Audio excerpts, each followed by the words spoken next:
So often, wild animals are the casualties of our human existence. Killed for profit. Their habitats under threat. Made to live in cramped spaces, poorly fed. They're destined to live out their lives in misery unless someone takes action.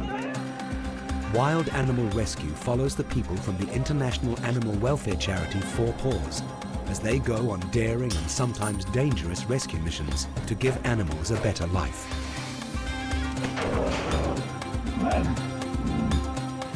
In this episode, we follow 4 Paws' efforts to give captive lions a better life. It was clear that this can't last for long because the situation was deteriorating really visible. How do these conditions affect the animals, and what's being done to return them to health? Well, she and he is a hermaphrodite. Inbreeding is the most common cause of hermaphrodites. And a shocking yet legal industry that's threatening South Africa's lions. We're breeding very beautiful animals like battery chickens.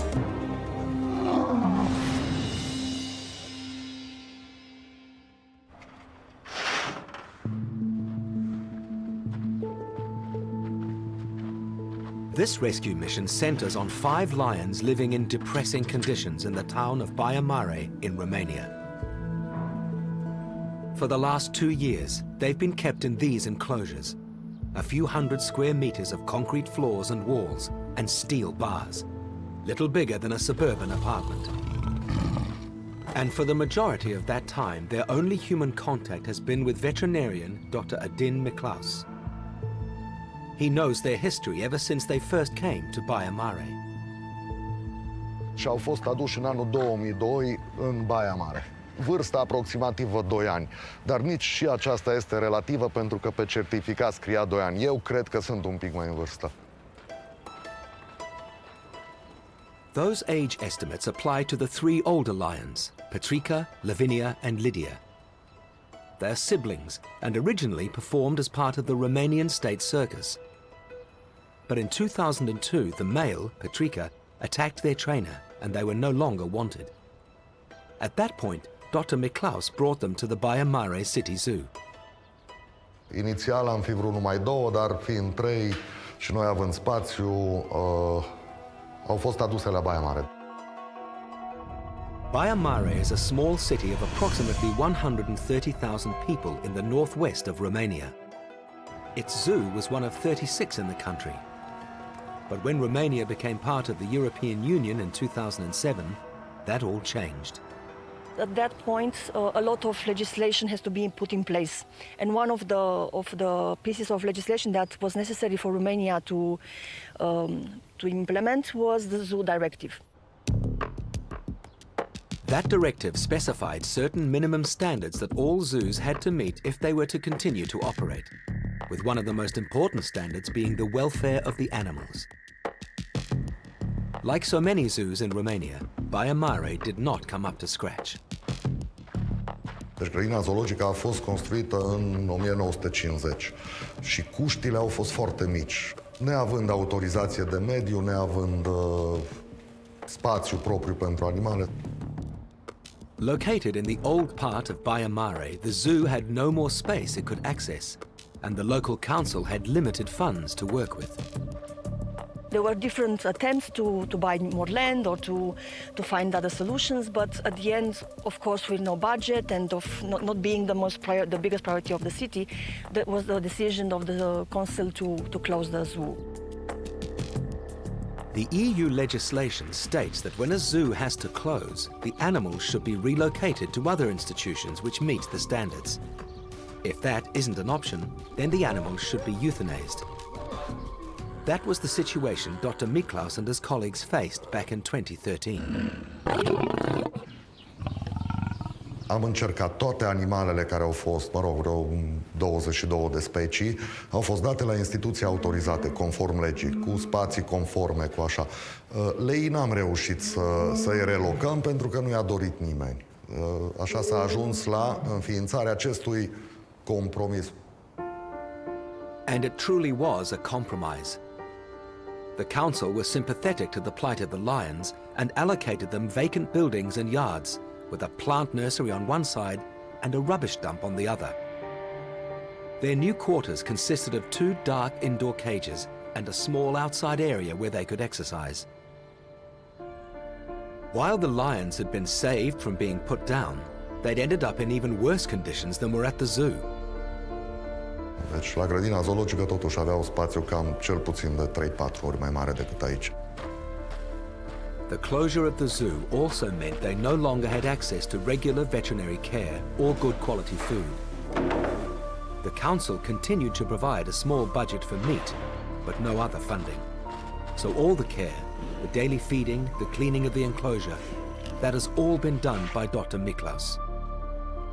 Nu, de 2 ani de zile nu pot să plec, pentru că cu 2 ani de zile numai s-o desfințat grădina zoologică, iar colegii au plecat în altă parte.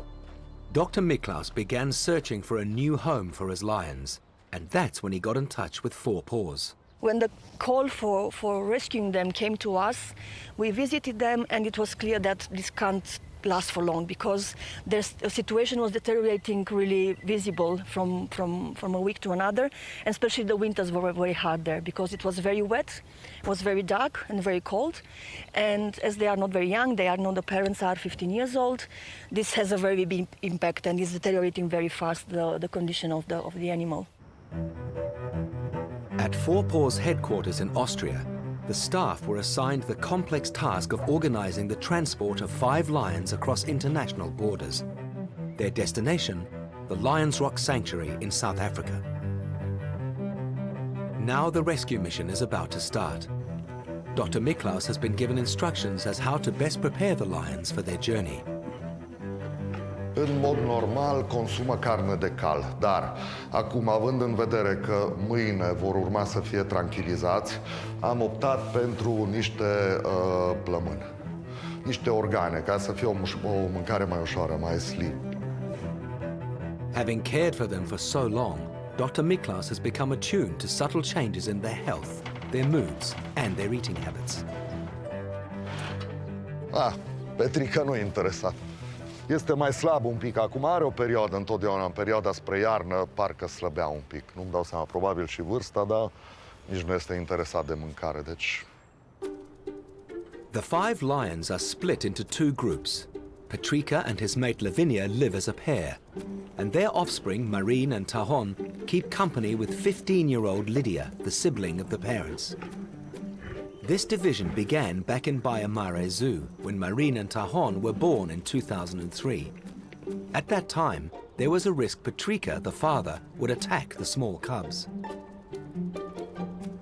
Having 2 groups in such a small facility has made it difficult for Dr. Miklaus to manage them, particularly when it comes to recreation. The larger space outside provides an area for exercise, fresh air and natural light, but they can't all occupy it at the same time. Deci erau făcuți cu rândul, încercam să-i țin pe ăia o săptămână înăuntru pe ăștia, să le dădeam drumul consecutiv afară, deci intrau și ieșeau pe rând. The father, Patrika, has a preference for being outside, and that makes him reluctant to go inside for food. Dar duce el la mâncare, dar se teme că îl închid iară. În momentul în care mă duc acolo, el va intra. În momentul în care vin acolo, el iese afară să uită la mine.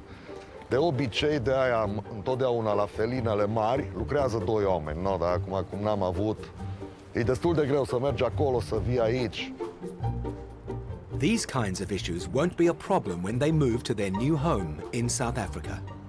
Mă bucur că vor ajunge într-un loc propriu. Parecum m-am și atașat de ei.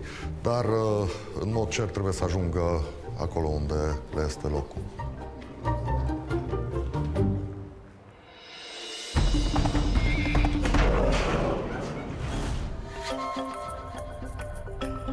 Over 8,000 kilometers away at Lions Rock in South Africa, the Baia Mare 5 will be joining many lions and other types of big cats, rescued from Romania and neighboring European countries. Those feline refugees were very much the driving force behind establishing the sanctuary in 2006. So it was clear that there is a huge need, and FOUR PAWS decided that if we will create the sanctuary, that it should be in a country or on a continent where the lions are actually coming from and where the habitat and the climate is according to what they need and where they normally would live. Unfortunately, being in an appropriate environment doesn't cure the animals of all the sickness and infirmities they previously had. Many of them require ongoing care and treatment. Today, there are a series of operations scheduled, and veterinarian Dr. Peter Caldwell is anesthetizing the first lion.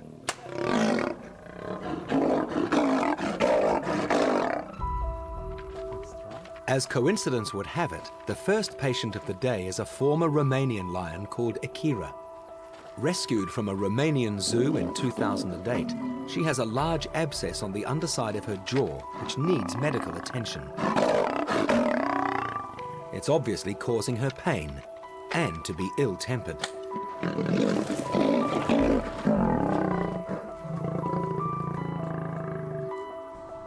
Treating Akira is Dr. Gerard Steenkamp, one of only a few dentists specializing in the treatment of wild animals. Because their teeth are so long, infection has gone in where the tooth is fractured, and you can actually see the abscesses burst out under the chin there. Dr. Steenkamp has his suspicions as to what's caused the tooth to fracture. If you look at the canines, you can see there's healthy enamel, and then it stops there, and the tips don't have enamel on them. So there's obviously something in the development of these teeth that went wrong. And so there was a weak spot there, and in the lower jaw, that tooth just snapped. Many of the rescued big cats arrive at Lions Rock with damaged teeth. The cause is often linked to them being taken away from their mothers at an early age, and their subsequent diet not providing them with many key trace elements. Calcium and those minerals which are needed to grow bone and cartilages and teeth are mostly not enough given to them when they are growing. And that means then when they are getting older that those bones and teeth are not strong enough and that they break easier. Before the abscess can be treated, the dental team need to perform a root canal on Akira's fractured tooth. Holes drilled in the base and tip allow them to remove most of the infected tissue. The remaining decaying tissue is flushed out through the abscess that has appeared under her jaw. To complete the procedure, Dr. Steenkamp will have to drill away some of the bone around the abscess and then plug the hole from both sides. This is the cement that we put into the canal. By now there shouldn't be any bacteria left there, but if there is, it will help to kill them. While many of Dr. Steenkamp's instruments are common dentist tools, some had to be custom made to enable him to work with the extremely long teeth found in big cats. Suturing it closed, and then she'll be woken up. Okay, let's pick her up. Let's go.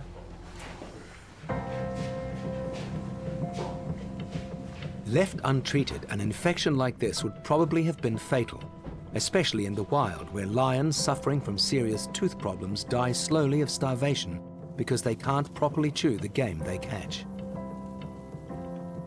Thanks to the dental team, the worst Akira will suffer is some discomfort as her wound heals.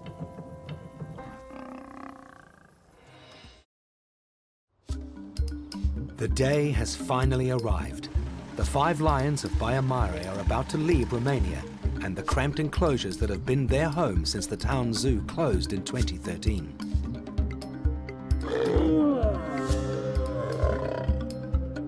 A large contingent of local and international media have turned up.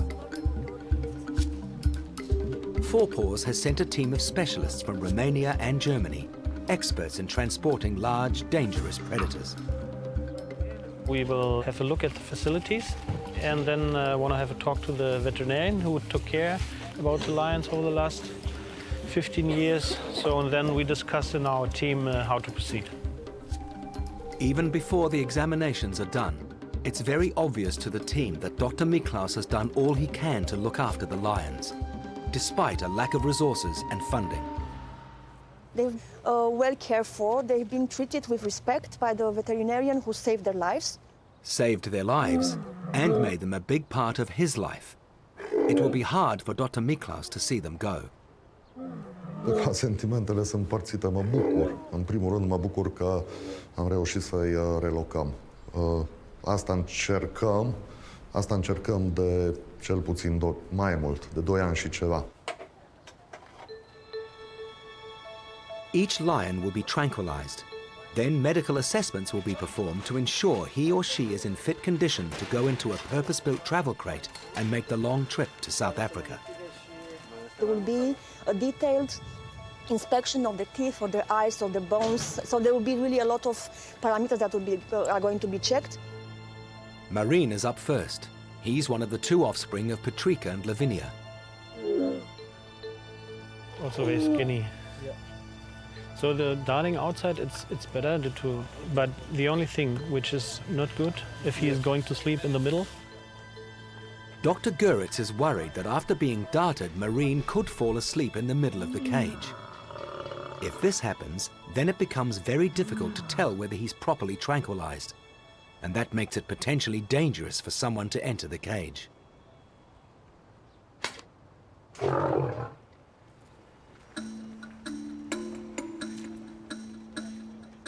Fortunately, Marine falls asleep in the back corner of the cage, within easy reach. There are very sensitive areas, the ear, the nose, the tail tip, so to check how his ear is running. Before commencing the health checks, they move Marine closer to the cage entrance to ensure a quick getaway if he wakes up. Put it with the head there, that when he is getting good. Okay, now we can all the checkups, temperature. It's common for captive lions to have a number of health issues, usually caused by poor diet, lack of exercise, and not enough exposure to sunlight. He's a little bit skinny, definitely got the wrong diet. Really black feces, it's a lot of liver and heart, and so it's... The inadequate diet over the last few years and all the hard metallic surfaces in the enclosure make it very likely his teeth have been damaged. That's abnormal use here. Occlusion. No, it's not occlusion. That's it's not occlusion. This is Metal bar. metal bars. The metal bars. But in general, the teeth looks not too bad. With the checks complete, the team load Marine into the travel crate. Once inside, the vets will give him an antidote to help him come around from the anesthesia. Marine is first loaded. It's great. He's now calm, so I hope that he will not give any alarm signals to the other ones, because he knows what was going on. So hopefully he doesn't tell them, hey guys, watch out, there is a guy here with a gun, so hopefully. But he will sleep now, he will get the antidote, we will close the doors, and he will be the first ready to go. Have a nice journey.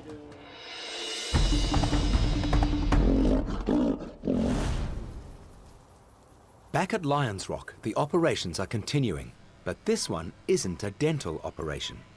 Wildlife veterinarian Dr. Peter Caldwell is dealing with the unusual case of Fiona, a 9-year-old lioness who doesn't look like a lioness. Well, she and he is a hermaphrodite. She's got an overdeveloped clitoris in her vulva region, which is a very good sign that she is a hermaphrodite. And she's got 2 scrotal sacs without any testes in, and she tends to want to mate with other lions. So we're going to go and see what kind of sex organs she's got and then remove them, because if there is a uterus in there, it's a potential for an infection. Having both sex organs in the one lion is unusual but not unheard of. Typically, it's caused by a lack of genetic diversity in the breeding population, resulting in closely related animals mating with one another. Congenital genetics, yeah. Inbreeding is the most common cause of hermaphrodites in the lion population. These kind of genetic abnormalities are rife at breeding farms. Fiona was rescued from one of these places, as were a number of lions here at Lions Rock. Ironically, before Four Paws bought this property, the land was used to farm lions. It was a game farm and a breeding farm for game and as well as for lions mainly. He also had cub betting, he had young lions here at the lodge. Lions Rock may have been turned into a sanctuary, but there are many places where lions are still being bred. Some estimates suggest that there are 7,000 lions being raised in captivity in South Africa. We're breeding very beautiful, very intelligent, very long-lived social animals like battery chickens. You see a lot of these breeding facilities, specifically in this country. The conditions that these animals are raised are so poor, unhygienic, and the people that do it are totally oblivious of any veterinary and medical and health aspects of these animals. The purpose of all these breeding farms is to provide lions for South Africa's hunting industry and also the lion blood and bone industry. In order to provide a constant supply of living targets, the hunting industry has had to turn to captive breeding. Lions living in the wild are rare now, and not many countries allow them to be shot. To shoot one costs upward of $100,000 and entails a trip to somewhere like Tanzania. It's much cheaper to fly out to South Africa and have a lion ready-made to be shot. Shooting a lion bred in captivity costs around $50,000, and it's anything but a fair contest. Typically, the lion is released into a small area, and being accustomed to humans makes it an easy target.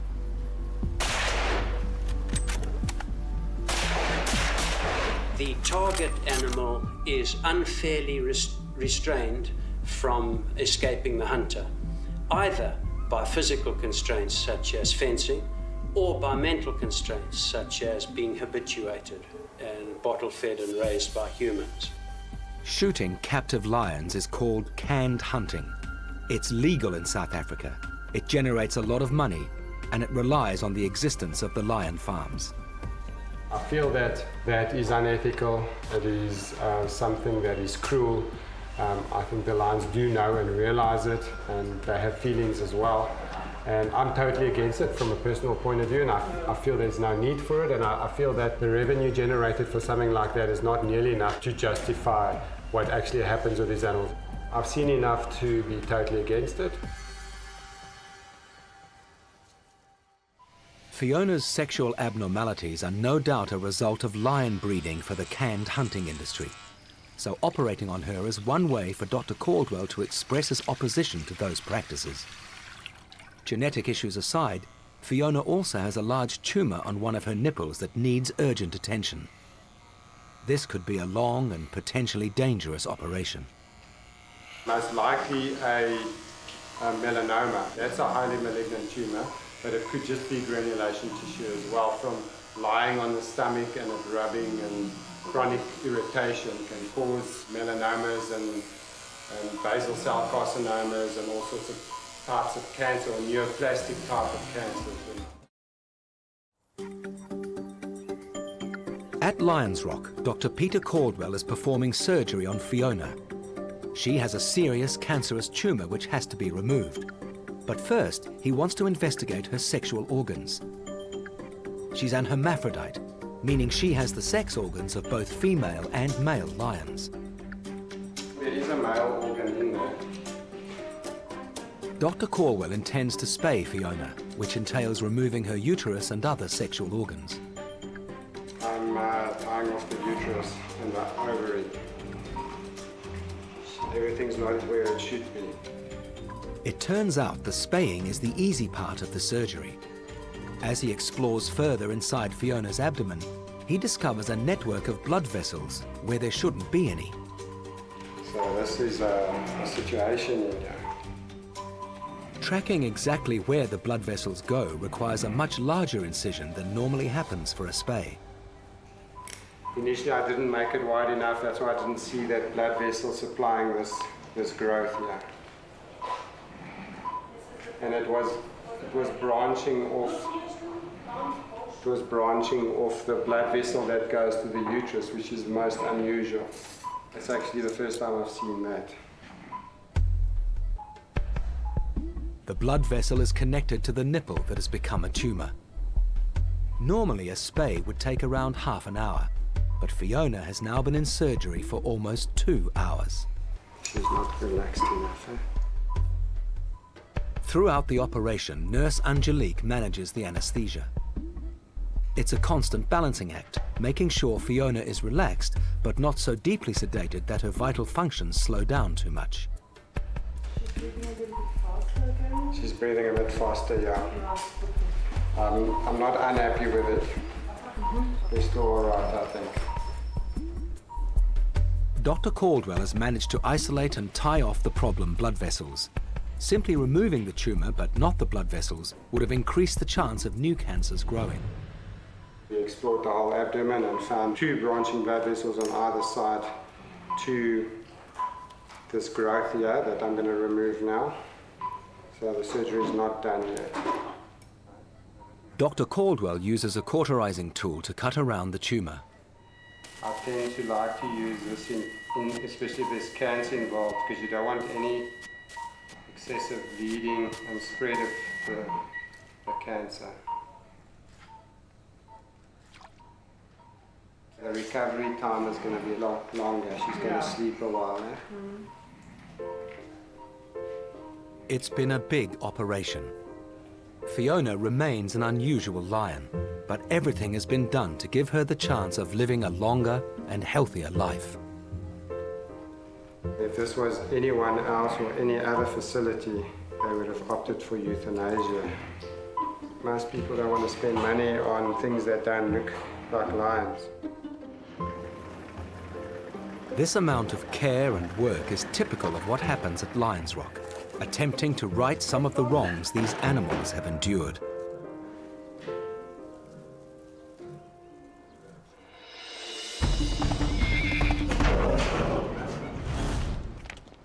On the other side of the world, the FOUR PAWS team is busy preparing Lions Rock's next arrivals.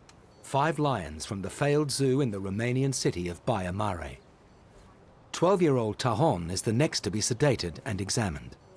So the general condition of him is a little bit better than the first one. The claws are okay. We have a look on the teeth. He was a little bit fat in the past. He lost a little bit of weight, but the skin is still there. And what we can do? Surgery. Aesthetic. Now I guess if he gets some exercise, really good diet, then he will improve. Tahon is one of the lucky ones. Many of the animals rescued by FOUR PAWS suffer from long-term medical complaints caused by the conditions they were kept in. With a proper diet and the space to roam at Lions Rock, Tahon should return to good health within a few months.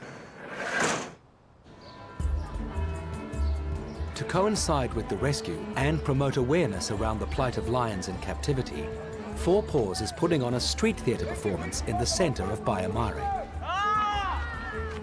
We gather here today to say goodbye to the 5 lions. So they will go to Africa, where they belong for real. And we try to emphasize this in order to show to the people the life in cage of this animal. Sadly, Romania is a hotspot for animals being kept in inhumane conditions. Over 1/3 of the big cats at Lions Rock come from this country.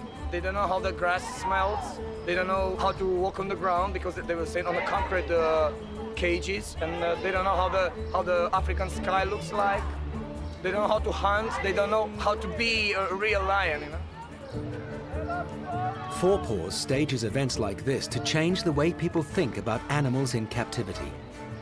If they can get the public on board, then they have a better chance of persuading local politicians to tighten the laws around animals in zoos and circuses. The ultimate aim is for FOUR PAWS to not have to step in and rescue Romanian animals. In the town of Baia Mare in Romania, 5 lions are being prepared for transport to Lions Rock Sanctuary in South Africa. Lydia, the female with an eye injury, is next to be anesthetized. She's one of the 3 older lions. They grew up in the Romanian state circus and spent 15 years in captivity. Let's look on the eyes. So the lens is loose and there's fibrin inside. If you shake it, what happens? It actually moves. It moves, yeah. So the cornea is not clear anymore, so the vision is not very good. She hardly can see on the side. There's no evidence of physical damage to the surface of the eye, so Dr. Goeritz suspects it could be related to her environment and living conditions. It doesn't look like a trauma from outside, because the cornea is not too bad, but it could be a stump trauma, jumping, whatever, or it could be also related to alimentation. So we have to check the blood for diabetes and all this stuff. Dr. Goeritz can't treat the eye any further here, but the team will arrange for Lydia to have surgery at Lions Rock once they receive the blood results and have identified what the problem is. Can you check the thyroid parameters and check for diabetes? Lydia and the two younger males are in their crates and loaded into the transport van. Just the parents, Petrica and Lavinia, remain. Aged around 15 years, they're not excessively old for captive lions. However, their hard lives in Romania, especially in recent years, means they're not in good health. So this guy needs a longer infusion. Petrica looks very thin and weak. The small budget keeper Dr. Miklaus had for food resulted in the lions being fed offal and cheap cuts of meat. Most likely he got severe kidney problems already. So we really have to do severe blood check then. Kidney problems are common in captive big cats that haven't received proper nourishment or exercise. And also they have he got a little bit ulcer here already. Ulcer is a sign that the urea is increased, and urea does increase when the kidneys doesn't work properly. But the blood work will tell us more. Last to be treated is the mother lion, Lavinia. Her teeth are in a terrible state. Oh yeah. Yeah, she need major work. This most likely has to be removed, the right upper one, and this need root canal work. So both root canals are open, all three actually, but this has to be removed. Lavinia's fractured teeth and exposed roots are most certainly causing her pain. She will need extensive dental treatment once she's settled in at Lions Rock. All of the lions are now loaded into their transport crates. Ahead of them lies a very long trip, 1,500 kilometers by road to Frankfurt Airport in Germany, followed by a 10-hour flight to South Africa. All up, they'll spend over 30 hours in transit. Their water will be regularly topped up on the journey. So we are finished earlier than we suspect, so everything went smooth. That's a good thing. No excitement, everything went smooth, that's good. Dr. Miklaus won't be traveling with the lions. He's afraid of flying, so this is the final goodbye. They've been a big part of his life for the last 13 years. 11 spent looking after them at the zoo, and then another 2 on his own here at the makeshift premises. It's a bittersweet moment, knowing he won't see his friends again, but able to feel satisfied that they will spend the rest of their lives in relative comfort. Dr. Miklaus's work with lions is finally over.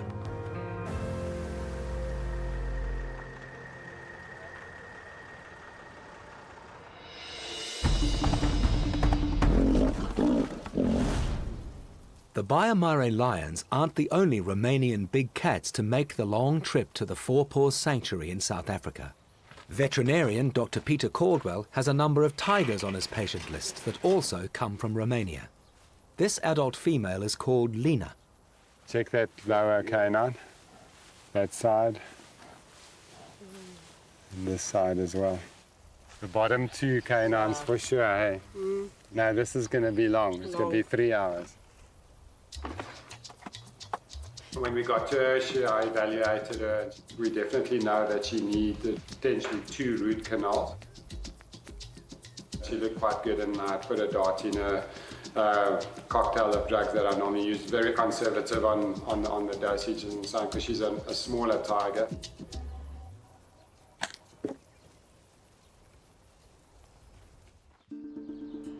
Lena's dental problems arise from an upbringing very similar to the Baia lions, if not worse. She was one of 10 big cats at the Ornești Zoo in Romania, which was shut down in 2007 when it failed to meet European Union standards. With nowhere else to go, the animals spent another 6 long years locked away, with no improvement in living conditions. Die Tiere werden vom Zoo finanziell unterstützt oder ja, auch gepflegt von den Pflegern. Aber man sieht, dass in den letzten Jahren einfach kein Geld da reingesteckt worden ist. Man muss sich einfach die Großkatzen, die Raubkatzen anschauen. Denen geht es unter diesen Bedingungen sehr schlecht und ich fühle total mit. When FOUR PAWS was alerted to the plight of Lena and the other cats, they began planning a rescue. Finally, in 2013, all 10 animals made the long trip to a new life at Lions Rock.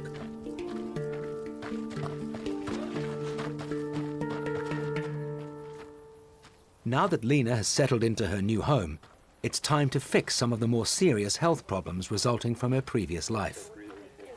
She went down really nice, she fell asleep well, her breathing was really good. It took about 6 minutes for her to fall asleep, which is on average normally how long it takes.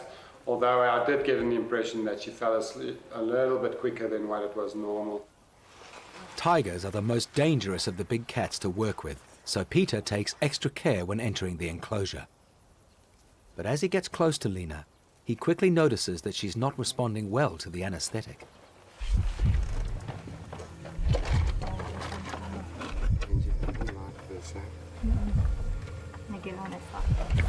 Yeah, let's get on this. She's good. There you go. I don't like this. She's thirsty. Yeah, she initially just stopped breathing and we ensured that she had a good airway, and then we started giving her respiratory stimulants intravenously, and then she went into cardiac arrest and her heart had stopped. Can I do compressions? Yeah, you can do compressions.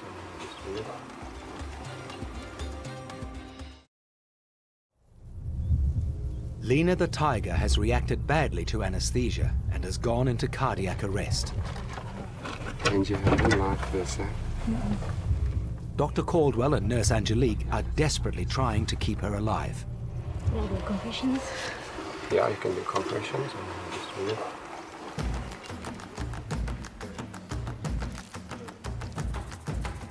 Angelique started CPR and I started implementing chemical CPR where I injected adrenaline intravenously to get the heart to start functioning, and then I injected other drugs to stimulate breathing. I immediately gave the reversal of the sedative. We got her breathing, we got her heart back, and it was probably about 4 or 5 minutes when she started blinking and started showing us nice response. This is potentially a very dangerous situation for Dr. Caldwell. He must get Lena into a stable condition without being mauled in the process.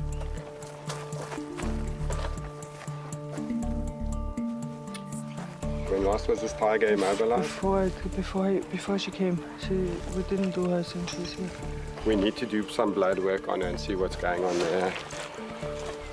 If you dart her with Zolota on her own, she's going to die, because there's no reversal there.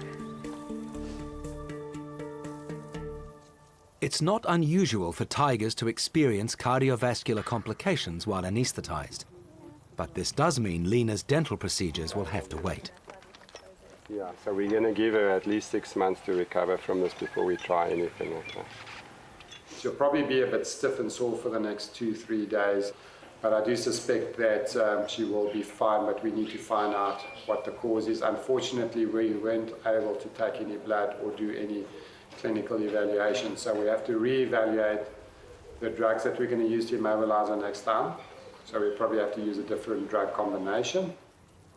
Lena was fortunate to have such an experienced team taking care of her. Her dental appointment would be rescheduled once blood samples have been taken and Dr. Caldwell is satisfied it's safe to anesthetize her again.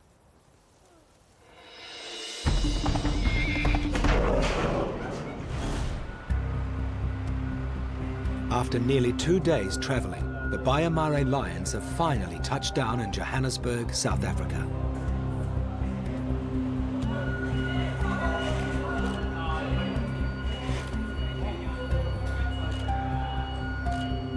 Honestly, I was very stressed about their condition because they were really in very bad shape.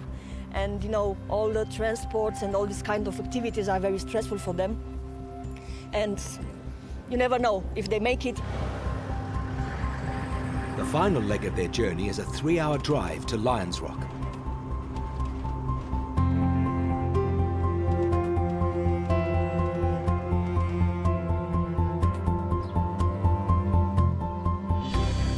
Most of the 90-odd big cats already at Lions Rock have made a similar trip, having been rescued from a European country. They're curious about the new arrivals.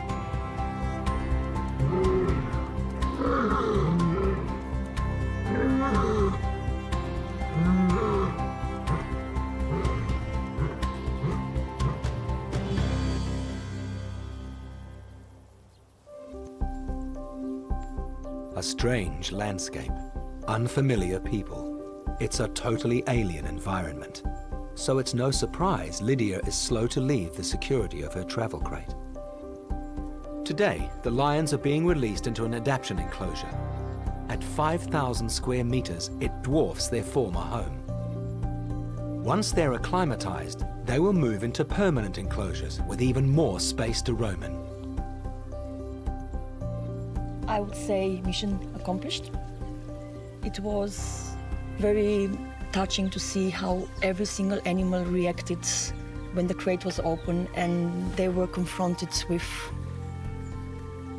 their new life, with the grass, with the freedom of, you know, open sky, the other lions that are around and they are looking curious at them, the sound of the other lions, and also the huge information that comes with such a place.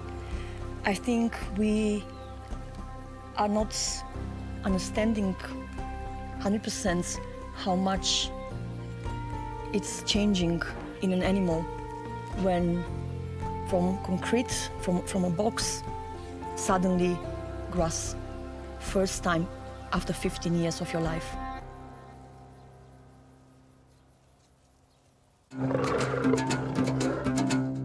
So often, wild animals are the casualties of our human existence. Killed for profit, their habitats under threat, made to live in cramped spaces, poorly fed. They're destined to live out their lives in misery unless someone takes action.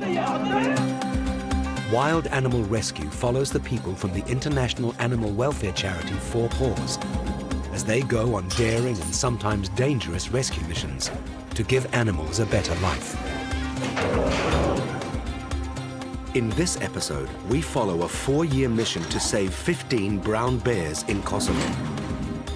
Locked in small cages and used as attractions at small private zoos and even local restaurants, their future is bleak if 4 Paws doesn't take action. And a 4 Paws team goes to Romania to rescue Europe's last wild horses from the slaughterhouse.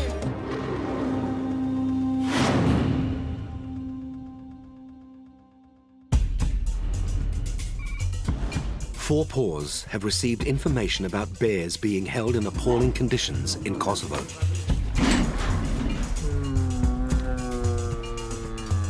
Project leader Karsten Hertwig and Jette Lepaya have been sent to see if the condition of the bears warrants a rescue mission.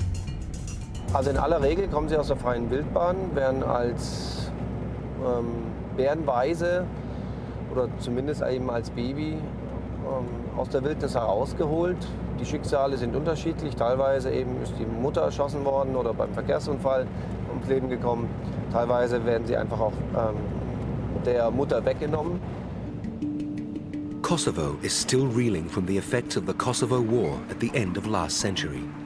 The war brought widespread destruction, claiming more than 10,000 lives.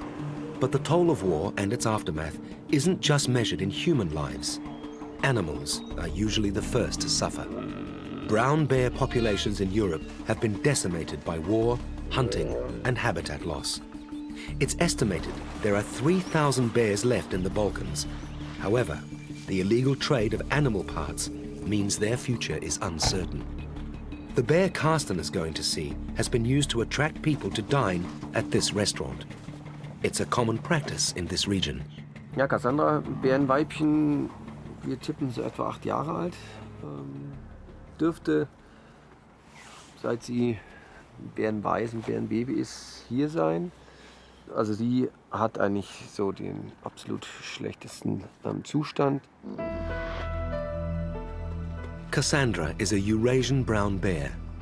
The very fact that she's awake suggests she's under a lot of stress. If she were in the wild, she would have gone into hibernation a month ago, and she wouldn't wake up for another 4.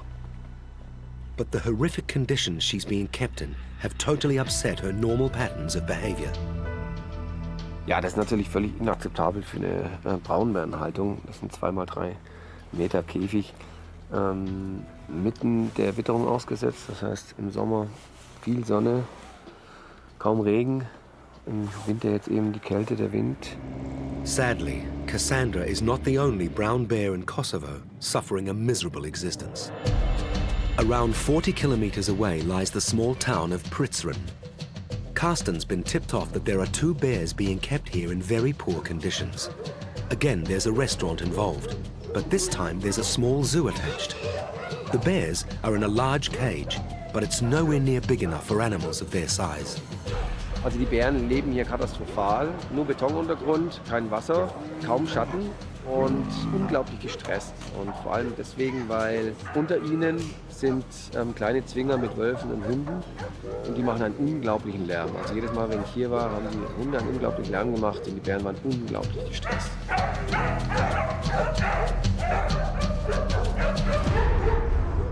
These 2 are called Ari and Arina. And like Cassandra, they've been caught by animal traders when they were young and sold to the restaurant owner. To stem the bear trade in Kosovo and step into line with other countries, a law was passed in 2010, making it illegal to keep bears privately. But with nowhere to place confiscated animals, it hasn't been properly enforced. Papiermäßig ist alles auf EU-Standard, mehr oder weniger. Implementierung ist ein anderes Problem und das ist, was wir jetzt versuchen auch hinzukriegen. Returning the bears to the wild is sadly not an option. Being too used to people, they would be easy prey for animal traders. So the Kosovan Ministry of Environment have come up with a solution involving 4 POURS.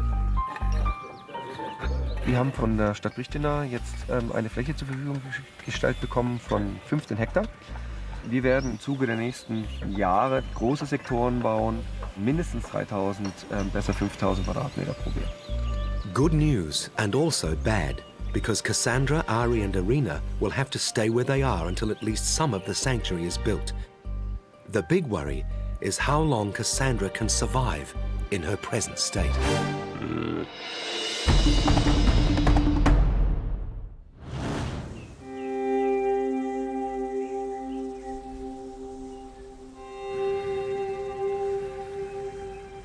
For each of the last 3 years, 4 PAWS veterinarian Ovidiu Rosu has spent 6 months looking after wild horses in northeastern Romania.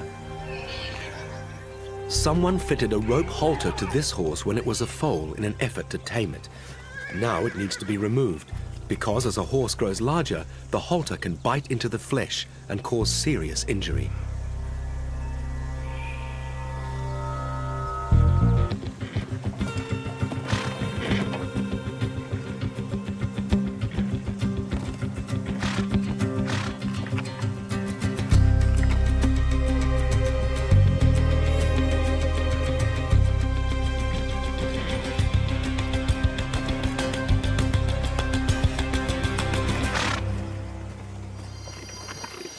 It's one of approximately 500 wild horses living in the Danube Delta, the last wild horses to be found in Europe.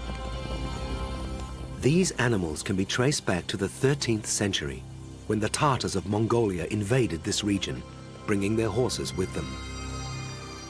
Over the centuries, they were farmed for meat and used as working horses.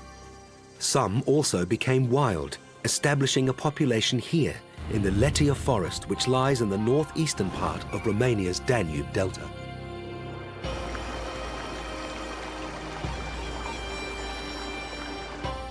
The Danube is Europe's second longest river, and over the last 6,000 years, sediment has been building up at its mouth to form the Danube Delta, Europe's second largest wetland area.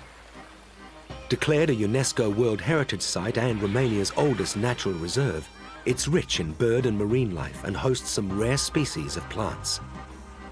When horse farming ceased in 1989, many of the horses were freed, and the wild population grew to 1,500 by 2010. Environmentalists were concerned the growing number of horses would impact on the delicate natural balance of the ecosystem, so Romanian authorities decided to take action. The horses were the scapegoats for ruining this highly protected forest. And the authorities thought that the easiest solution would be to cull, to shoot these horses. FOUR PAWS vigorously opposed the idea of culling and proposed an alternative, a birth control vaccine which, over time, would reverse the population growth without harming any animals. This vaccine goes to the egg, makes it some sort of a shield, like a cover, so that the sperm will not enter through it. It doesn't affect the behavior of the animals, it doesn't affect any social status of the animal inside the group. The first dose of the vaccine needs to be given orally, which means Ovidiu has to tranquilize the animal. No easy task with these fast and flighty creatures free to roam the almost 3,000 hectares of reserve. The vaccine works on the egg, so is only given to the mares. First of all, we have to identify which is female. Each herd of wild horses typically has a lead stallion and a lead mare, whose roles are to protect the group. The lead mare travels at the front, and the stallion pushes from behind. Oh, perfect shot. It's a quite powerful dosage, otherwise we cannot have them fast tranquilized. A quick tranquilization is important because of the risk posed by the lead stallion. As the mare begins to react to the anesthesia, he can become concerned about her behavior and try to keep her moving.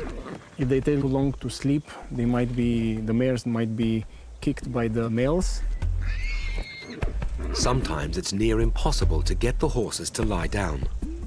They have this passive stability system that actually allows them to somehow sleep while standing, so that's why it takes a little bit of time. This mare has remained standing for too long.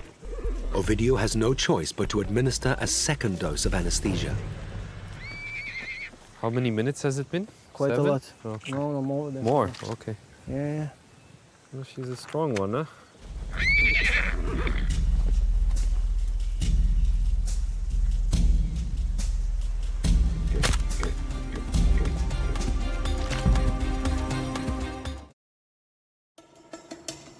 FOUR PAWS has come to Kosovo to rescue up to 15 bears being held captive in atrocious conditions.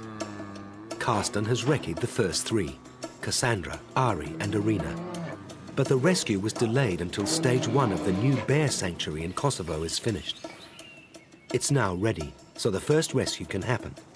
They start with the bear in most urgent need, Cassandra. Me presion muni me mor. Ariun me chef nuk e jo. Jo me chef lutë. Ty me presion. Edhe që merr ka obligime ndaj ariun. Qyren unë nuk jo njëri probleme. Po veç nuk është në rregull po thon se unë po thon e kurit vogël edhe nuk ka shon. But Cassandra's owner can't understand why she's being taken and fails to see what's wrong with her current condition. To ensure there's no trouble, the team are backed up by police and the Kosovo force, the NATO-backed peacekeepers.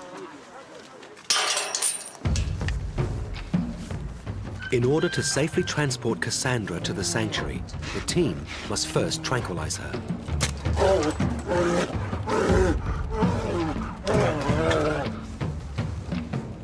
The metal crook keeps Cassandra's head down. She may be weak and malnourished, but she's still considerably bigger and stronger than her would-be saviors. Safely inside a purpose-built travel crate, it takes 6 strong men to move her to the waiting vehicle.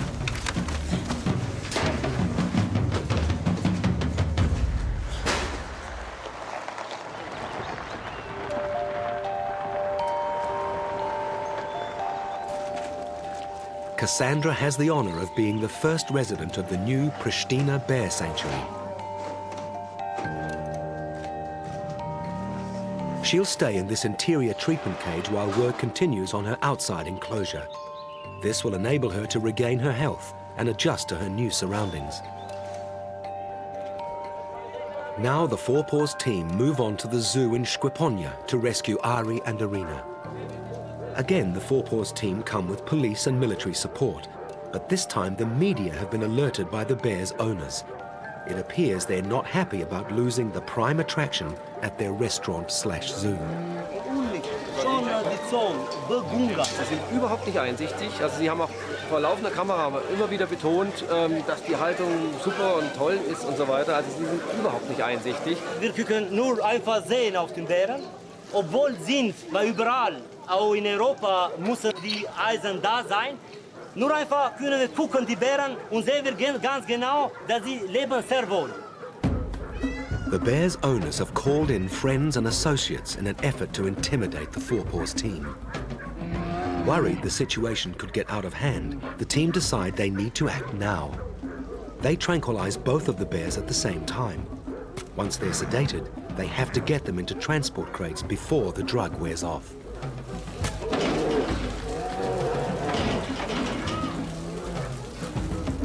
While the sedation is going smoothly, other elements are conspiring to make this a challenging rescue. The owners have stopped the Four Paws vehicles from entering the property. Das ist für uns natürlich eine Herausforderung mehr, weil die auch überhaupt nicht logistisch mit dem Inhaber der Bären kooperieren können. Er ist stur, wir müssen lange Wege jetzt mit den Transportboxen nachher gehen, weil wir nicht auf den Hof fahren können, lauter solche Sachen. It doesn't help that the cages are up so high. They must gently lower several hundred kilos of brown bear down to ground level, into the transport crates, and then the long haul out to the waiting vehicle.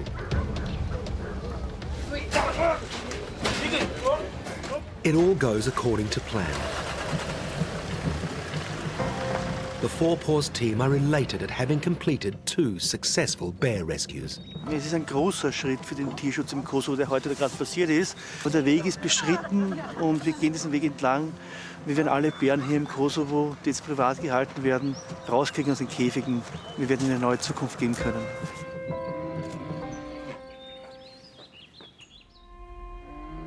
But their joy is short-lived with the news that 2 other restaurant bears intended for rescue have been killed. Faced with his bears being confiscated, the owner sold them to an animal dealer for 500 euros. The police found their dead bodies dumped amongst garbage, their organs harvested for the lucrative Asian market. Das macht jetzt die Situation so dringend und wir wollen eben jetzt komplett alle Bären, die noch in Restaurants hier im Kosovo dahin vegetieren, jetzt retten. With 2 dead, can they rescue the remaining bears in time?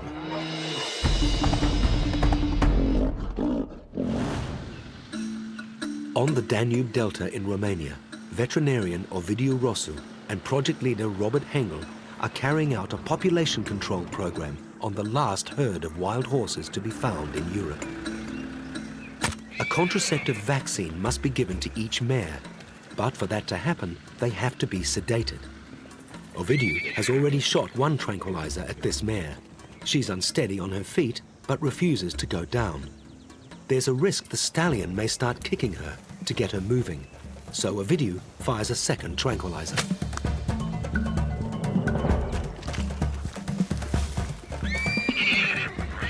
Just doesn't want to go down. Yeah, it's quite often this happens. Finally, after nearly 30 minutes. While the mare is sedated, Ovidiu and Robert need to record her statistics and perform health checks, but they're being closely watched. That's a real man, a real stallion. It's common for wild horses to have one partner they spend the most time with. Careful, careful. Yeah, I'm here.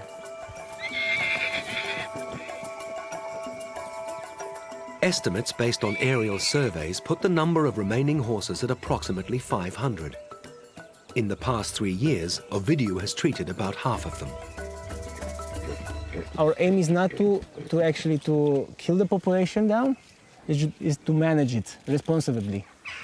This population control program by FOUR PAWS was sparked by the so-called Letia massacre scandal in 2011. The locals were basically rounding up loads of horses to sell them to the slaughterhouse. Following claims that the wild horse population was growing too fast and destroying the environment, Romanian authorities gave landowners in the village of Letia permission to round up some of the wild horses. More than 70 horses were corralled together into several small pens. These beautiful, wild, free-living horses were crowded up with no food and no water.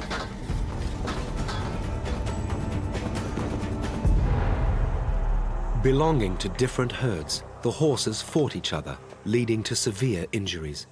After a week in the pens, the horses were sent to be slaughtered. They rounded up the horses into a double-decker slaughterhouse truck, and they pushed in too many horses. A couple of them, they were dead already, squashed together and, kicked by the other animals. Fortunately, FOUR PAWS prevented the truck reaching its destination. Only after 30 hours, our team was able to stop this transport. And overnight, we became owners of more than 50 horses. The horses were brought to a farm where they received food, water, and medical care. We managed in the end to save about 45 horses in total. And after 3 months of quarantine and treatments, we were able to bring them back in Leta. Some of those horses are still alive and being monitored by Ovidiu and Robert. Wow, look at that.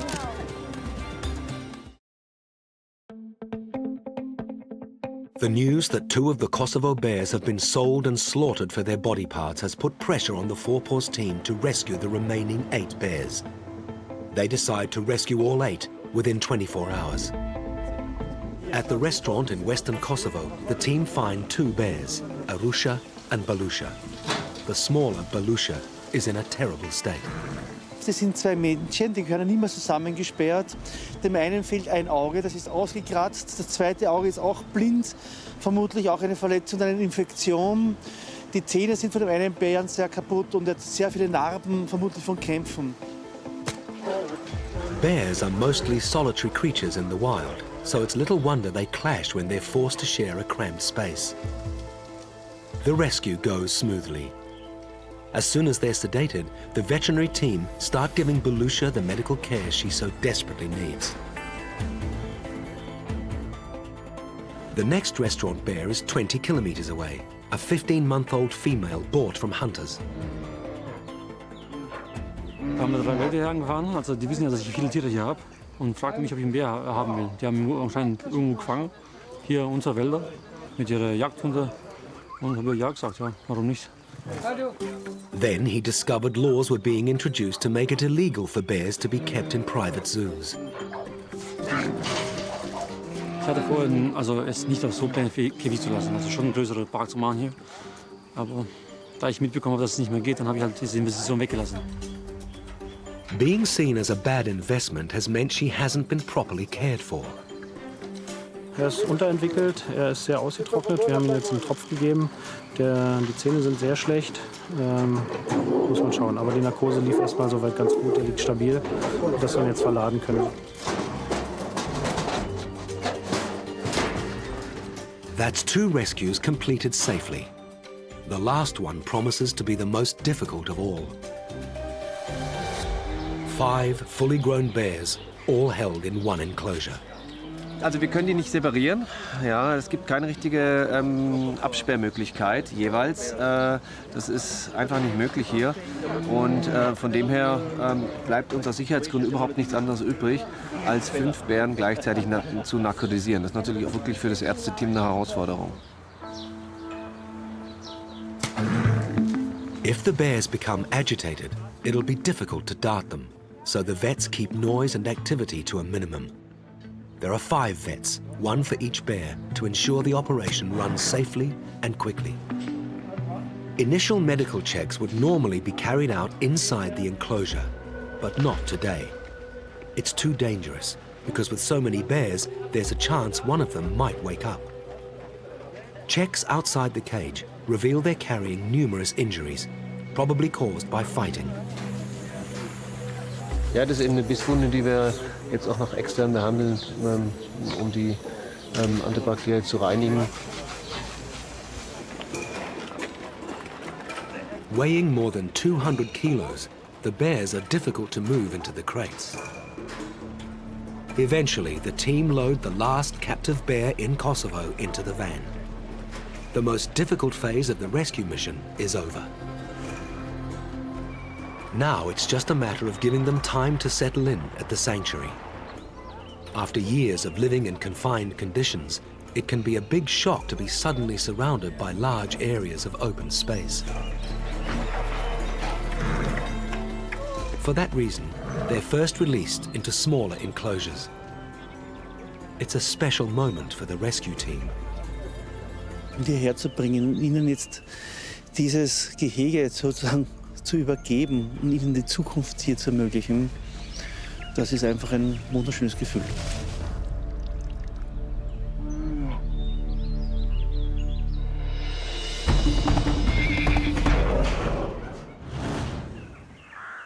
"700 kilometers away in the Danube Delta, Robert is having a not-so-wonderful moment with a sedated mare.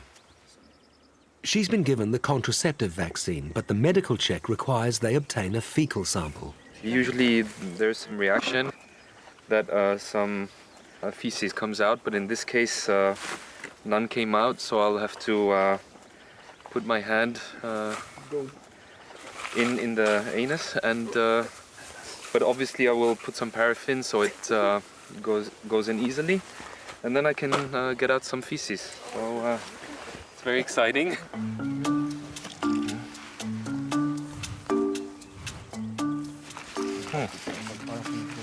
Okay, here goes.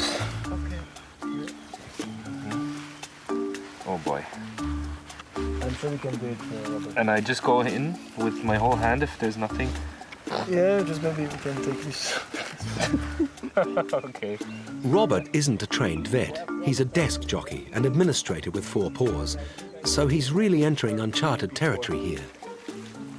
Oh boy. Oh man, this is... I never studied For this. I didn't do veterinary. Is this enough? No, you go more. You serious? Yeah, go. Go more? Yeah, I had my whole hand in there. Let me show you something really interesting. Yeah? Open your hand. Oh, you lost it. You just had a really big worm. Oh, look at it. I had a worm? This is a whipworm. That's horrible. And what? And It is not going to attack you. If you are disgusted, I will do it. No, I'm not disgusted. I just don't want to go in all the way. Yeah, you can. Yeah, but I've got my watch and everything, man. I can't. Take it off. Oh my God. Take it off. Okay. Oh boy. Oh man. I feel kind of weird doing this. I will ask you to take care of this. Oh man. Yeah? Yeah? Okay, this is how you do it properly. Actually, she already defecated. Yeah, not very. There's nothing in there. Nevertheless, quite a lot of worms. Yeah. Yeah, but it's enough. This is enough. This is also the perfect opportunity to get a blood sample from the horse. This is to do studies on the reproductive level of the animal. So actually, if she is pregnant in this moment or if she is not. To be able to do this thing, we have to take the serum out of the blood. That requires specialist equipment, which Ovidiu carries in his vehicle. The centrifuge will spin the test tube at high speed, separating out the blood serum, which can then be sent to the lab for testing. Okay, we will send it to Vienna to be tested for the levels of progesterone and estrogen. Those are the main hormones from which you can know if the animal is pregnant or not. The sedative has worn off. The whole tranquilizing process and checkup has taken just over 90 minutes. And the mare is none the wiser about the indignity of having both Robert and Ovidiu probe her for a fecal sample.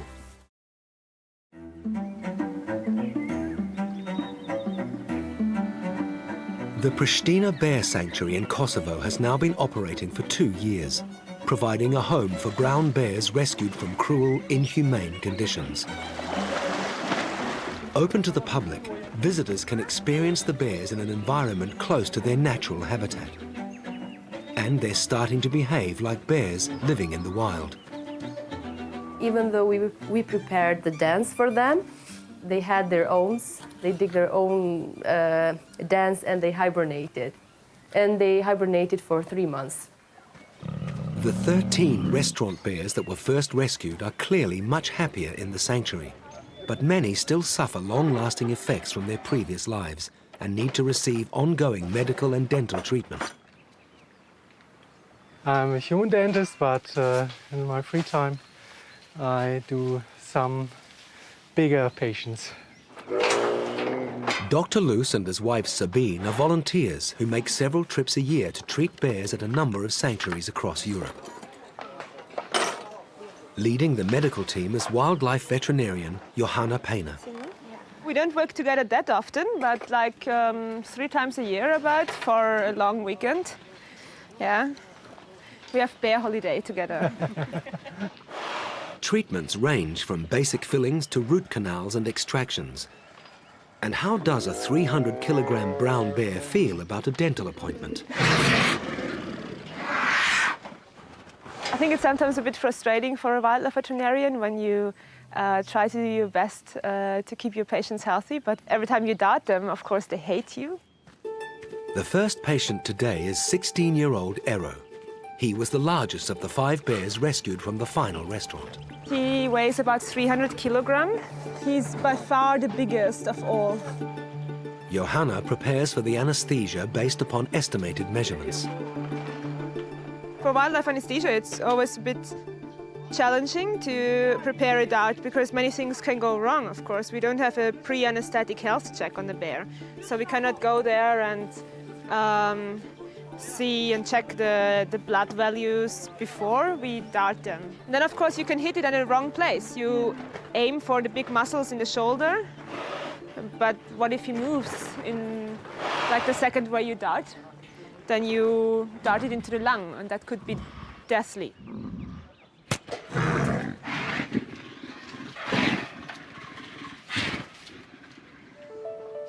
The anesthesia should take around 10 minutes to work. But Johanna wants to be absolutely certain Ero's fully unconscious before allowing anyone to enter the cage. How many kilograms you say? 3. I say 340.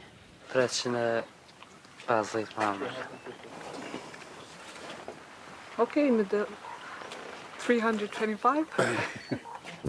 It's important Johanna gets an accurate weight. That way she knows how much of each drug is needed.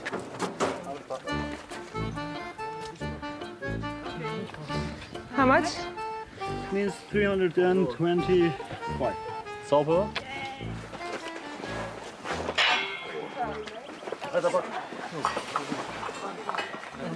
Ero's legs are tied down to stop them flopping around during the procedure. If he were to wake, however, the ropes would do little to restrain him. Ich schon losmachen, wenn ihr wollt. So we have a cavity in the tooth because of a broken tip.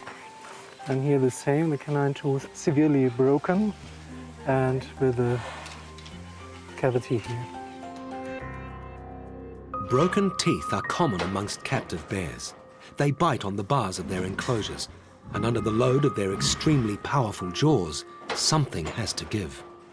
So now I give here some local anesthesia, and then we will perform a root canal treatment.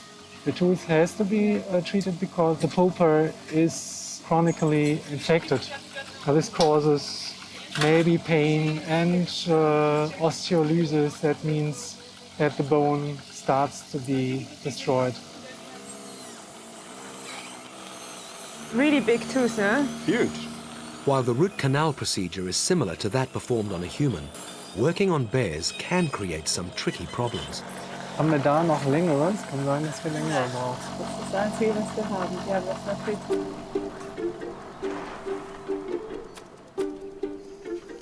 The difficulty is that the tooth is so extremely long. So now he's already in anesthesia for more than 1 hour. So we top up the anesthesia every so now and then, according to all these parameters. While Dr. Loos works, Johanna and Julia give Eero a full health check. Hair samples are taken to measure cortisone levels, which gives an indication of how much stress the bears endure. They'll be compared to samples taken when they were first rescued to find out how well the bears are rehabilitating in the sanctuary. The blood gases are all fine, like even after now he's almost 3 hours down. He has perfect values. Perfect, it's really nice. Okay, smooth and perfect. Good. With the root canal finished, Johanna can bring Eero back around. I'm drawing up the antidote so he can wake up faster, but I only give it when we are in. The procedure has been a success. Any cavities and decay have been fixed, and the tests show Eero is in good health.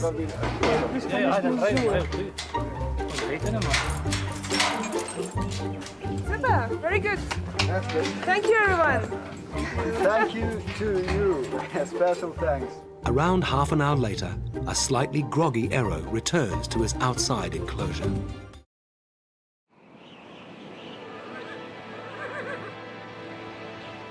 Winter on the Danube Delta sees temperatures plummet to minus 20 degrees Celsius and even lower.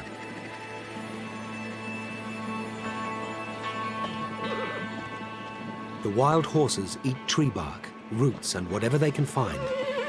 But it's hard going, and a significant number don't survive the winter. In the winter of 2010 and 2011, before the FOUR PAWS program began, locals say 50% of the herd died. Now FOUR PAWS provide food to help the horses through the winter. No matter what the weather is like, Ovidiu has the unenviable job of distributing the hay.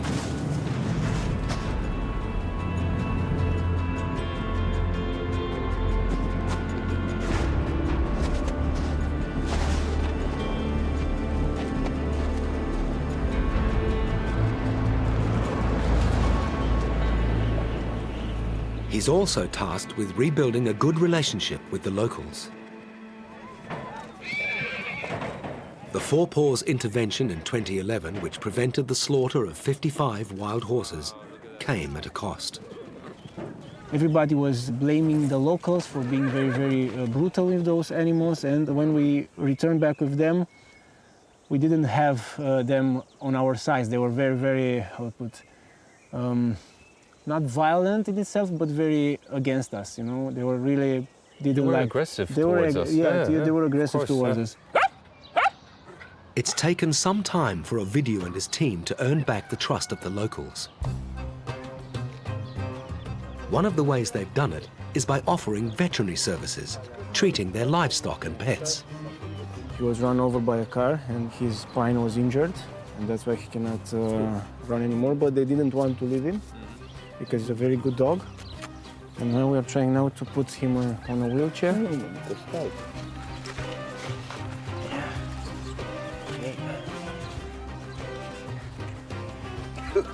Oh,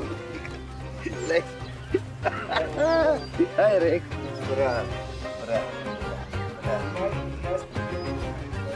In the beginning, people were reluctant. They didn't know exactly what we are doing. The concept of animal welfare was quite strange towards them. But now I think they understood that what we are doing. Let's see if he goes. He has to practice, but n-am vrut să renunț la el, nu.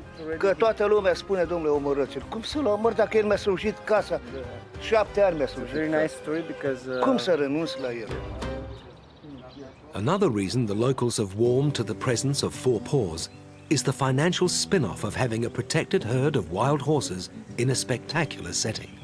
In the last 4 years, there was a very big development from the touristic point of view. So actually, now the locals gain a lot of money because people came to see the forest and the horses.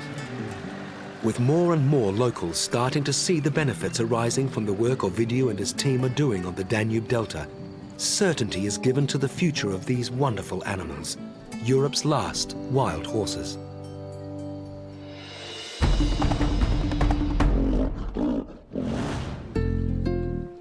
It's 2 years since the Kosovo restaurant bears were rescued and moved to the Pristina sanctuary, and they're thriving. 90% bears are vegetarians, so they eat fruit and vegetable. And Everything 10%. that they can find in nature. With these small holes, we usually use small pieces of food that contains a lot of protein, like dog pellets and sunflower seeds. And our bears really like it a lot. With lunch served, the treasure hunt can begin.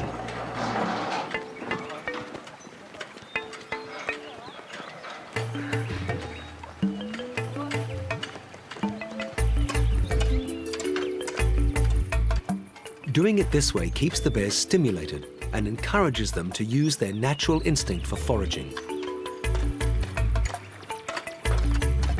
Since those first 11 restaurant bears came here, there have been another 5 bears rescued. In this enclosure here, we have 3 little cubs that we rescued last year. When we rescued them, they were only 2 months old, and they were quite weak, actually. Kosovan authorities became aware of them after a family posted photos on Facebook of the tiny 3-week-old Emma living in their flat. A few days later, her brothers Ron and Oscar were found nearby. All 3 were undernourished and stressed. Normally, wild bear cubs spend at least 2 years with their mother, so they needed round-the-clock care.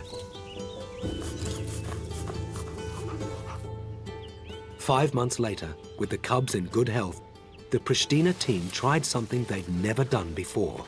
With the cubs still being young, there was a chance they could survive in the wild. Today we're moving them to Shari National Park because we've built a large enclosure for them away from people so that they can spend the next year or so getting used to being in their natural environment. They were left alone to forage for their own food, with frequent checks to see how they were getting on. Unfortunately, the project ended after 2 months, following several encounters with people traveling in the national park.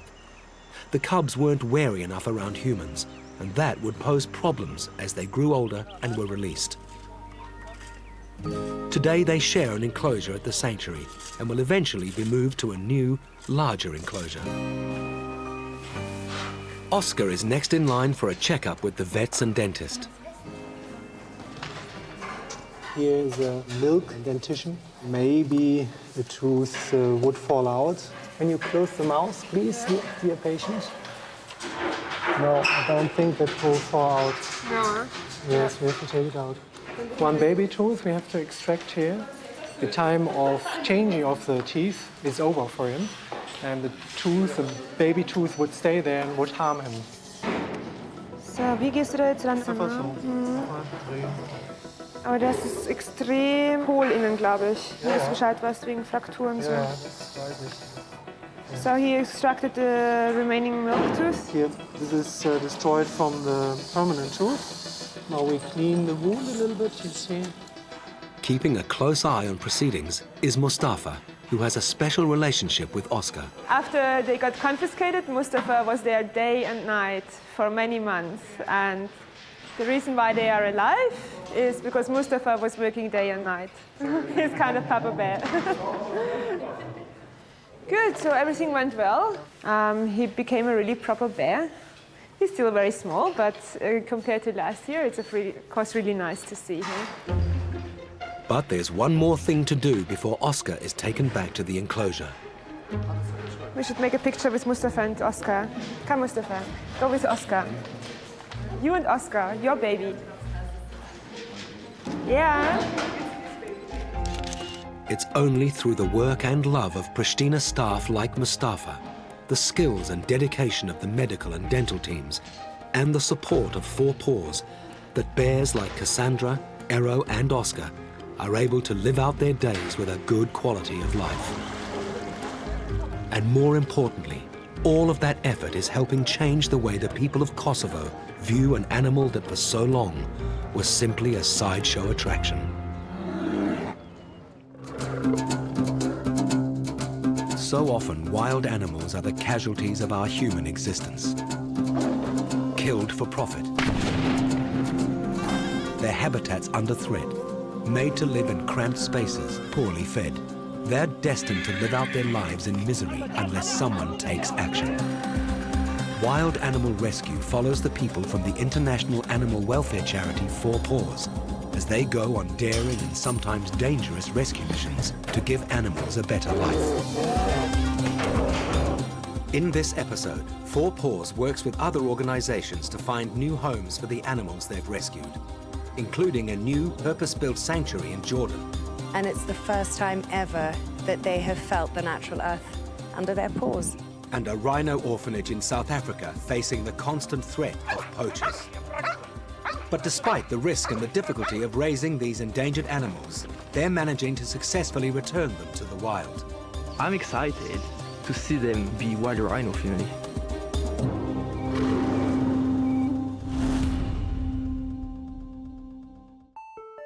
Amman, the capital of Jordan. It's a big day for a number of animals that have been rescued by the international animal welfare organization 4 PAWS, transported to Amman and temporarily housed in a transit center. 4 PAWS are working with a local charity to create the Al-Mawa Sanctuary, a new home for rescued animals, about an hour's drive from the city. Today, many of the animals will be moved from the transit camp to Al-Mawa. While they're not going a huge distance, anesthetizing and then moving a large number of animals, including lions, tigers, and a bear, means it's not going to be easy. We have 3 teams. We have the darting team under the leadership of Dr. Zain. We have the examination team up, which is with Dr. Frank and his team. And we have a transport or transfer team. Many of these animals Dr. Khalil knows well, having coordinated and led the rescue missions that brought them here, like the 2 young lions, Max and Mona, originally rescued from Gaza, and now much bigger. I believe they are very, very curious what's going on in the other place. Despite it being only a temporary stop, the conditions here are considerably better than back in Gaza. The center was set up with financial assistance from the Princess Alia Foundation, following local concern about many animals being kept in substandard conditions. We went to the very first meeting. The mayor said, well, there are these zoos that are very bad. Can you do something about those? Yes, of course, we'll try and do something about them. And we had no idea really how to start. And then after that, we heard that Dr. Amir was coming, looking for a regional solution for the illegal trafficking of wildlife. So literally within a couple of days, they transformed it into somewhere that could receive wild animals. Sort of a baptism of fire in a way. We're thrown in the deep end. At first, Jordan was seen as a transit point. This was like a transit station, and from here we moved the first animal from here to South Africa to Lions Rock. But flying animals the 8,000 kilometers from Jordan to South Africa is expensive and risky. It started the idea why every time when we rescue an animal to move it far away, many thousands of kilometers. And it came the idea that we have to realize a sanctuary which could help not only in Jordan, but help in all the Middle East. With the first stage of the project now complete and ready to take in its first lot of animals, it's a historic day for Dr. Khalil and the 4 PAWS team, and Mahdi, the director of the Al-Mawa Sanctuary. You know, this is our biggest move. This is the first time that something like this has been done, but at least on the regional level. No one before moved that number of animals and those species. It's something that everyone should be proud of to be part of this. Formalities over, they move off to look at the equipment that has been brought in for the move. Dr. Guritz, the chief vet on the 4 PAWS team, wants access holes in the crates in case of emergencies. Even we have to dart the animal inside for any reason, for not sedation, for giving. We need access with the dart gun. Next, the team visit the animals that are going to be shifted. First, the big cats. The 2 tigers were rescued as cubs as they were smuggled across the Jordanian border. The 5 lions came from different places and had been introduced to each other to make a new pride. And Baloo, the brown bear, came from a zoo where he was very badly treated. The move couldn't come soon enough as there is a constant stream of new arrivals. And they're not only large animals like lions and tigers. So those are our vervet monkeys. Hey! Many of these animals are casualties of illegal animal trafficking. You know, Jordan is the corridor in between different countries. So this is why we are very prone to illegal trade and smugglings through the borders, I mean. And all sorts of things keep arriving. Iguana? A ranger just came and he has another set of confiscation. We have here green iguana. We're the only rescue center in Jordan and probably in the whole region. So it's like a must that we take all the animals that they call and say, please take it. Because otherwise the animal would die. They've got no option to take it anywhere else. So yeah, even when it comes to reptiles, we do take reptiles. Snakes, crocodiles. Everyone has to pitch in, even Princess Alia herself. 3 small alligators that we had. And there was suddenly a phone call, it was the winter, and the electricity had gone off down at the centre. Of course, they need a lot of warmth. I said, well, you better send them up, and we'll put them in the dining room because it's the hottest room in the house. And the next day there was someone formal who was supposed to entertain for lunch. I said, well, I can't have them in the dining room because it has alligators and snakes in there. Sorry, crocodiles. I thought this is a little bit bizarre. The Four Paws team are on the road to the new sanctuary 40 kilometers north of Amman. Establishing the reserve required the support of local and international organizations and the Jordanian government, which helped build a new road to allow access to its hilly location. And we have 4 enclosures down, this way. Okay, for the move for tomorrow. A large forest was gifted to the Princess Alia Foundation and provides the perfect setting for the sanctuary. Eventually, it's hoped the new center will become an educational resource for locals and tourists. At the end of the day, the team debrief and go over the final plans for the morning. More important is we work without any stress, really controlled. So we're focusing on doing the procedure well instead of doing as much animals as possible. But a last-minute emergency means the day's not over. An injured fox has been brought into the center. It's still alive, but in a bad state. Highly experienced wildlife vet, Dr. Thomas Hildebrandt, conducts the examination. A trauma, and we were looking for free blood inside the abdominal cavity. We're looking for the condition of the liver. The ultrasound shows the abdominal organs of the fox are all okay, but there are other indications to suggest the fox is in a bad way. That's very obvious. If you first, this eye region is swollen, and if we expose it, you see the sclera is very, very red. And the other, so if it could be also an infection, then the sclera gets also red, but if you check the other eye, it is absolutely normal. Something, an injury, could be a car, could be a bicycle, could, yeah, something. These symptoms suggest bleeding in the skull. They decide to x-ray the fox. Sadly, this confirms the bleeding. Unfortunately, there's little they can do except to keep the fox sedated and hope it survives the night.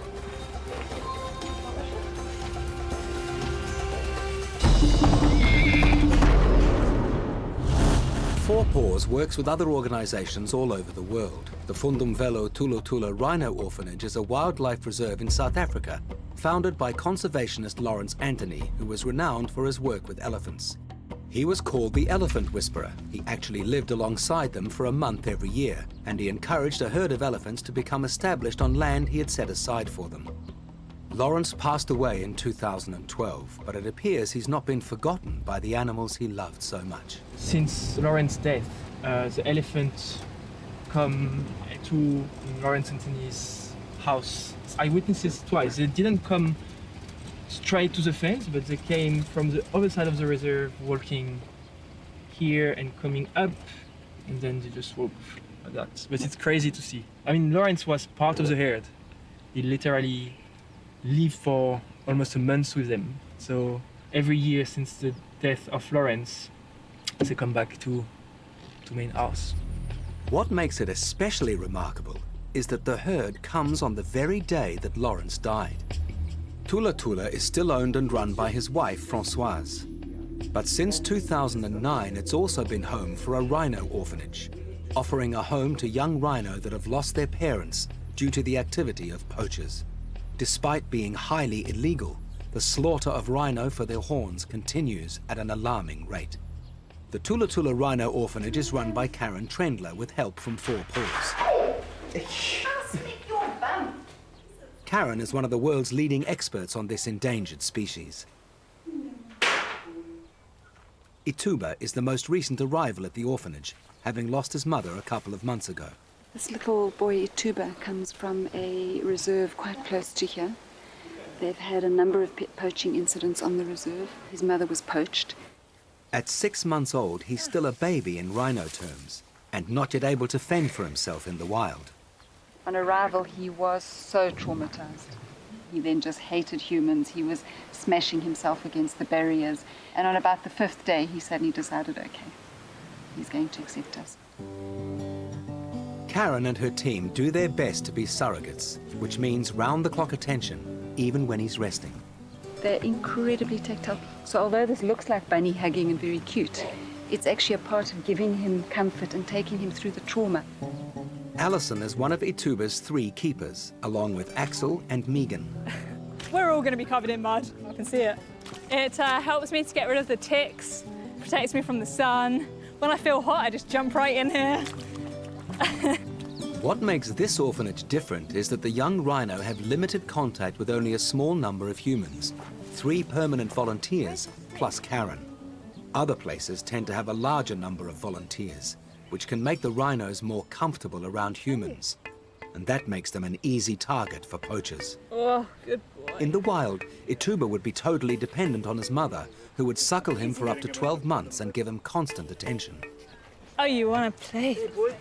Izzy, it's me, it's me, it's me. Being a playmate is exhausting work, and not without risk, with Ituba outweighing them and being able to run twice as fast. A few times he caught up with me. I wasn't running fast enough, so instead of running into me, he just cut the corner around me and kept going.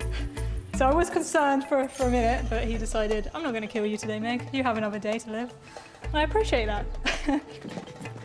It's so fast! This may look like play, but it's actually an important part of Ituba's rehabilitation, getting him used to interacting with other animals. The aim is to get him in with other rhino or other calves as well, so that he's got companions and he's completely socialized. Every calf that we can put back into the population that can behave and breed as a rhino is a conservation win. Within the walls of this enclosure, Ituba is safe, but outside in the reserve, there lurks an ever-present danger. It all looks peaceful and calm, but in fact the staff and his carers have been on edge. They're on edge because evidence of poaching has been found nearby. At Tula Tula Rhino Orphanage, Karen Trendler and her small team of volunteers raise young rhino like Ituba. You got any teeth coming through? Are you teething a bit? Ituba's mother was slaughtered by poachers because rhino horn is worth astronomical sums to international syndicates on the black market. Currently, it fetches $90,000 per kilogram, which makes it more valuable than gold. In an area suffering from poverty, the ability to earn encourages poachers, but it's the syndicates that make the big money. Poachers are usually heavily armed, making them a threat not just to the rhino, but also to the staff. And there have been post-mortems that we've done on poaching incidents where we have found bullets that have been from 2 or 3 previous poaching incidents. The situation has become so critical that Karen has been forced to call in anti-poaching experts to advise and help improve security. They've looked over the reserve and surrounding area, and what they've found isn't good. 20, 30 snares. Yeah. They knocking maybe 2 or 3 impala. When they come in, they load those up. It's close to the road. Then they exit. These carcasses are lying all over the place. So it's close to here? In that valley there. Yeah. Mark has found evidence of game poaching on the reserve. This is a real worry, as quite apart from the destruction or theft of the animals, it's only a small step for them to go after one of the valuable rhinos. There are already guards on the reserve, but Mark is suggesting a more hard-nosed military approach. Never been one for guns and weapons, and I've always sort of steered away from them. But for me, this morning, standing in the kitchen, just having like all the camouflage and the weapons around, there was this strange sense of safety. Despite feeling safe, Karen's not comfortable with more guns and guards. For you guys, it's life. For us, we don't go into this to be weapons and thinking like criminals and snaring. You go in because you love animals, and you're suddenly forced into thinking a different way. Karen thinks she has good reason to fear for her rhino's safety, especially in the wider reserve, where one of the adult rhinos has a strange injury to one of its ears. Just that much of her ear was taken off. It wasn't a snare, there's something else very funny on the go. And Alison says subsequently talking to her guys, they also don't feel that it was something normal. Let's go look. This is a good opportunity to treat the wound. The wound's not healing so well, so we just need to try and get a better look and treat as much as we can in a short space of time. While they're looking for injured rhino, Mark outlines more of his plan to beef up the security. See, what I do with my guys is I'll load up everybody, I'll go and pull guns from everywhere, and I just go with 3 bucky loads full of oaks, and it's just guns everywhere. It doesn't take long to find the rhino with the ear wound and her mate. We're going to lure them to the car so we can look at her wound. Are you ready, Nunes? Hello, Nunu. Got a spray bottle. There it is. Oh, she's perfect. Alison reared Ntombi and Tabo from calves, so they trust her to get close enough to daub the wound with antiseptic and healing ointment. Sorry, Nunu. It's all for your own good. But you see the scratches. Mark mentions that his men found a hyena caught in a poacher's snare, so they decide to take a look. Poachers face harsh penalties if they're caught. Christmas Day, I caught a rhino poacher. Me and my associates here, this guy called Poacher. We arrest them, we take them to a police station, we lay cases against them, trespassing on private property. With the horn and the weapon in his possession, he goes to jail for life.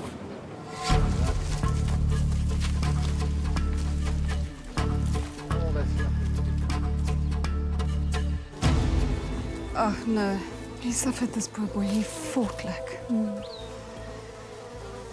See the strain in his... The snares aren't selective, so lots of other animals die unnecessarily. This hyena was of no value for the poachers, which is why it's been left here. It's heartbreaking for Karen. This hyena's got to me. I don't know why it's got to me so much. Maybe it's just cumulative, or... I don't know why, it just has. Seeing this makes her even more worried about the safety of her rhino and her staff. You must understand, if you're pulling your people out, You're going to have it's someone a in. month. Yeah. You need somebody to cover you. We've got to keep 2 rhino guards And on, or 4 rhino guards. You need 4. Because of night and day. Day and night. And then 2 to do the bush. If you want to be effective, a team that strolls and monitors all the time, checks the bush, checks perimeters, live in the bush. They don't come back to the house. I want them out here all the time. They can set up a camp in the bush. For the sake of the rhino, it's got to be sorted before another one is admitted.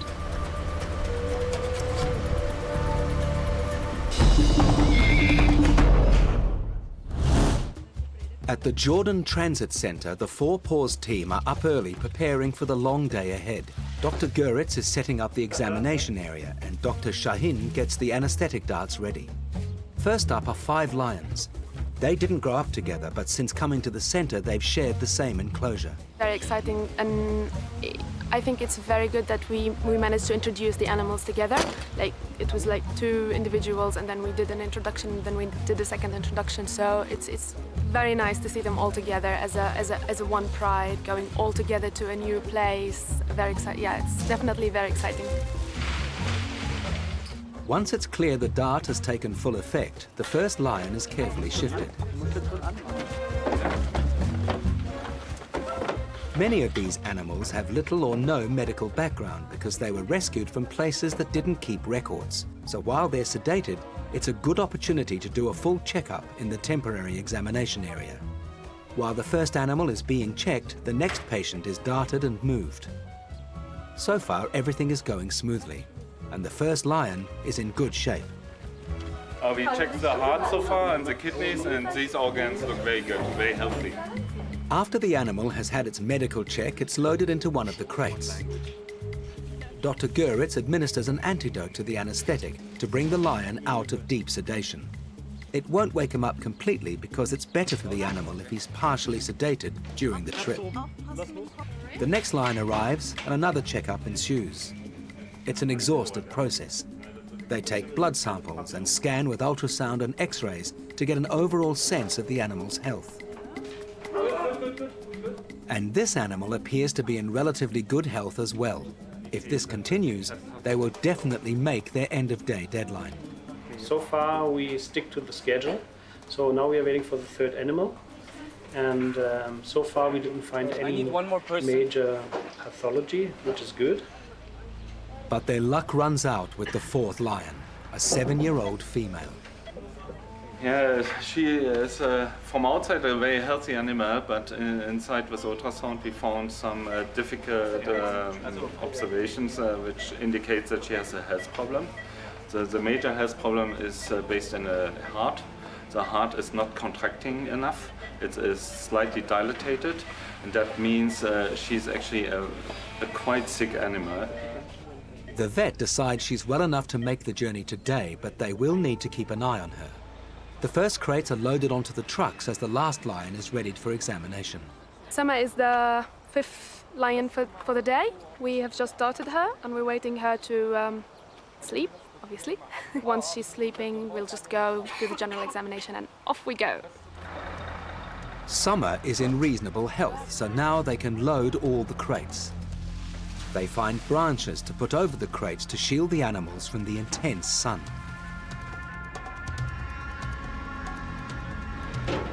Their destination is about an hour's journey from Amman, up in the mountains. But just when everything seems to be going according to plan, the truck driver reports a problem with his brakes. With the road being relatively steep, he can't go on until they're fixed. This is a real worry. It's the hottest time of the day, and the animals are sweltering inside their crates. What happened? I think the pressure tube went off. If they don't get the truck moving soon, they risk losing some of them. It's 1 year later at the Rhino Orphanage, and it's been an eventful year, especially for Karen Trendler. Diagnosed with cancer, she's been receiving chemotherapy while trying to manage and care for more and more orphaned rhinos. Part of this whole cancer thing for me was that sudden thing of, oh my goodness, I'm not going to make it. I mean, I really was. And I haven't taught enough, I haven't shared enough, I haven't. It's become a driving thing now, is rather than do it myself, to start sharing and teaching. Axel is one of a number of permanent volunteers who work here and learn about the intricacies of rhino care. But because rhino can't digest the rice, you have to blend it. It's like a very disgusting liquid thing. It doesn't look tasty, but he likes it. That's the most important. That's all Karen's expertise. Axel has become particularly fond of 2 black rhinos. Black rhino are very inquisitive, curious, and very, very clever. That's crazy. I mean, they talk much more. These ones, they just, Storm, for example, just talk all the time to you, just come to you and see where you are and just start to like that, you know. So Karen says they talk about the weather. Nandi came to Tula Tula when she was about 2 months old, after her mother had been killed by poachers. Then a week later, Storm arrived. Yeah, we are going to give them milk because they are hungry. 2 little miracle black rhino. Yes, you want. So that's Storm. At first, Storm was very sick, unable to hold down food and losing weight. It was touch and go, but after keeping him in isolation with round-the-clock nursing, he started to improve. Just saying to Axel, there's something so relaxing and comforting just listening to them eating. It has to be my favorite too. With the black, you like them? Have to be my favorite. Rhino have acquired the reputation of being unintelligent, but Axel has discovered that Nandi and Storm are actually very smart. And one thing I was very surprised is they were around 4 months old. And they were in the neonatal unit, and we had, to close the barrier, it was a system with a latch to lock it. And I don't know how, one morning I woke up with the Rhino next to me. I was just, what happened? I'm sure I locked it.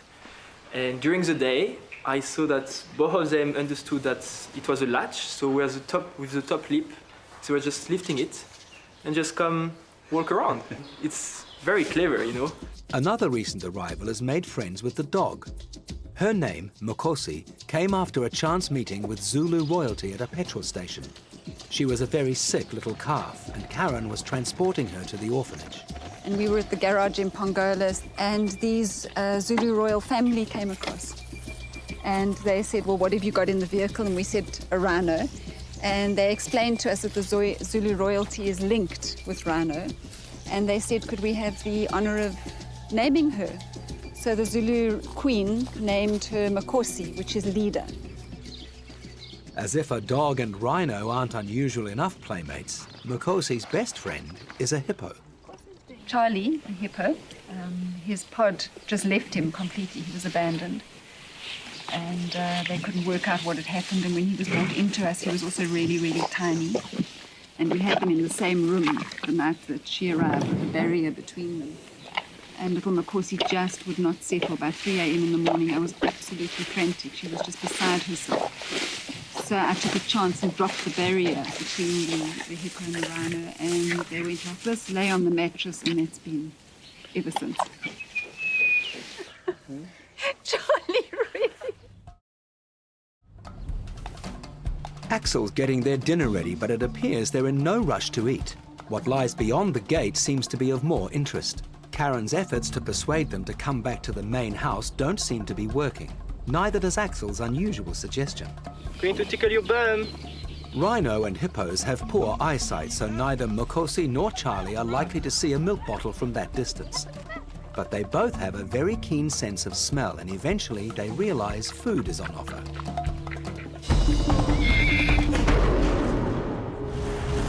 In Jordan, the big shift of animals by the Four Paws team has come to a dead stop. As usual, something expected is unexpected we see all the time. So everything was fine, and now we have problem with the brake, so the pressure. So we have to stop, and the driver tried to repair the car. I hope in the next few minutes we will move. That's to know.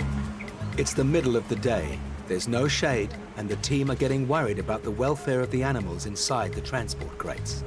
So we're cutting some grass or some branches to cover the crates. So it's not an ideal situation for the animals. But there's a distinct lack of trees and bushes on the side of the road. The Four Paws team gives serious thought to using large bunches of carrots instead. And just when the carrot seller is thinking it could be a very successful day, the brake problem is fixed, and the truck is off again. Very good, very good. Thank you, thank you.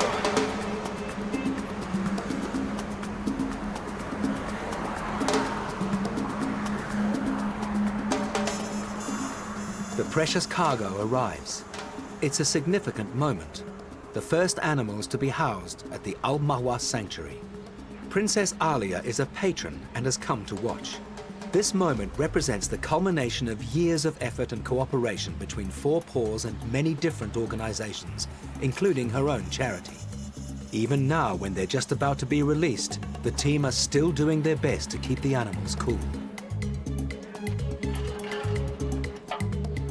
It's been a big journey for these 5 lions, originally housed in poor living conditions, then moved to the transit center, and now, finally, they're here. Can't cry in front of all of you guys, but yeah, it's just unbelievable.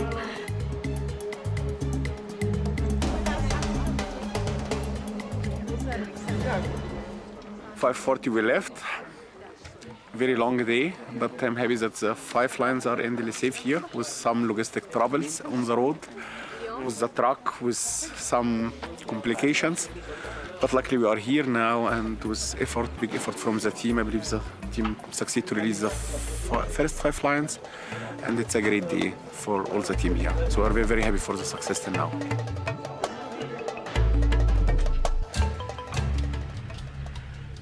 Tensions are high at Tula Tula Rhino Orphanage following recent signs of animal poachers being active in the area. Manager Karen Trendler has engaged a permanent unit to patrol the reserve.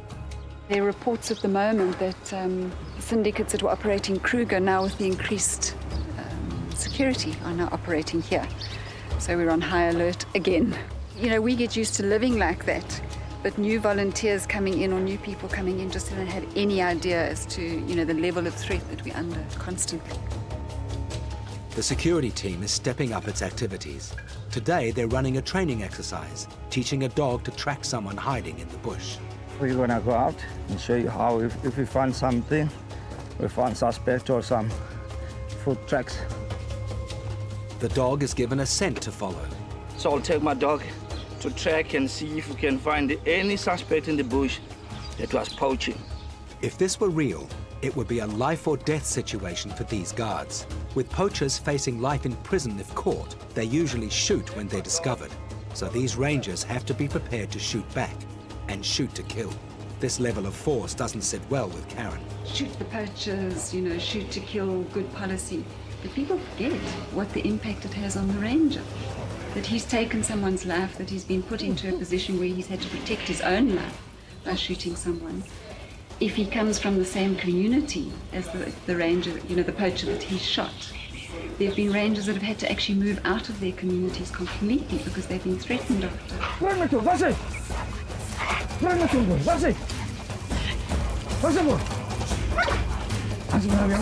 It doesn't take the dog long to find the pretend poacher in a tree. As much as Karen wishes she didn't have this sort of activity on the reserve, it's essential she does her bit to combat the ever-increasing poaching problem. And even in South Africa, people are actually unaware of how serious the problem is. We've got transnational organized crime on an incredibly big level operating in this country. It's a war. It changes the situation. And even more frightening than that is it's not just rhino. The illegal trade in wildlife, the poaching of wildlife and wildlife parts on a global level is almost equal to the drug and the weapons trade. So really what we're doing is one tiny part of a much, much bigger global onslaught. 4 Paws is very central to this global effort. Back at the transit center in Jordan, the team are beginning another day of moving animals to the Al Mawa sanctuary. But they're off to a bad start with some sad news about the injured fox brought in yesterday. Unfortunately, the fox died. He died from a brain edema, which means the brain grows bigger and bigger and the skull compresses the brain, and that makes it very severe. Every animal is important to the team, and they did all they could for the fox. Now they have to focus on shifting 2 tigers and a brown bear. The tiger's response to being darted by Dr. Guritz is very different to the way the lions responded the previous day. So I guess it was a real proof that tigers are have more temperament than lions. So yeah, a little bit more suspicious. Once the first tiger is anesthetized, it goes for a medical check. These 2 tigers were victims of a smuggling operation when they were small cubs. Customs officers found them hidden in a cat carrier, covered in feces, dirty and very aggressive. They've been at the center for more than 2 years now. The first one appears to be in good health. The second tiger has been darted and is ready to be brought in for its checkup. And he will be followed by Baloo the bear. Baloo was spotted languishing in pitiful conditions in a local zoo by one of the co-founders of the Princess Alia Foundation. She saw Baloo and she came back and she said, "You've got to get that bear," because, you know, he's just, it was such a sad situation. One dart doesn't seem to have much effect. The dose wasn't enough, so we had to administer a second dart so he can sleep. He's quite fat, that's why. So the problem is that if you don't know the animal and the background of the health status, and if you don't know the exact weight, it's hard to calculate the exact dosage. And That's the reason why you start with the minimum doses, maybe sometimes if you're not really know the animal, and then you have to take into account the body weight and sometimes if the needle hits a fat pad, then it takes much longer the induction. So the ideal thing is the needle goes straight into the muscle, and then the induction time is much shorter. Eventually, the second dart takes effect. Once Dr. Göritz is satisfied Balu is asleep, they have the challenge of moving him. Not an easy task when he weighs at least 3 times the weight of an average man. More tranquilizer is given to ensure Balu doesn't wake up.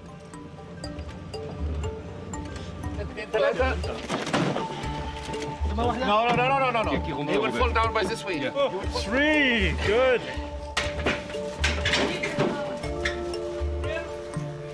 And then he's given a comprehensive medical examination, including an ultrasound of his chest cavity. And there's no fluid around the heart. It's not a beautiful view, but it's absolutely okay. Apart from being overweight, Balu is in good health. That means it's safe to transport him to the sanctuary.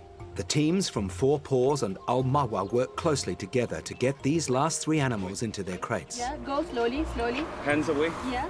And then the truck heads out with its precious cargo. Hopefully the trip will go more smoothly than it did yesterday. At Tula Tula Rhino Orphanage, Karen Trendler reveals how she came to be involved in caring for young orphaned rhino.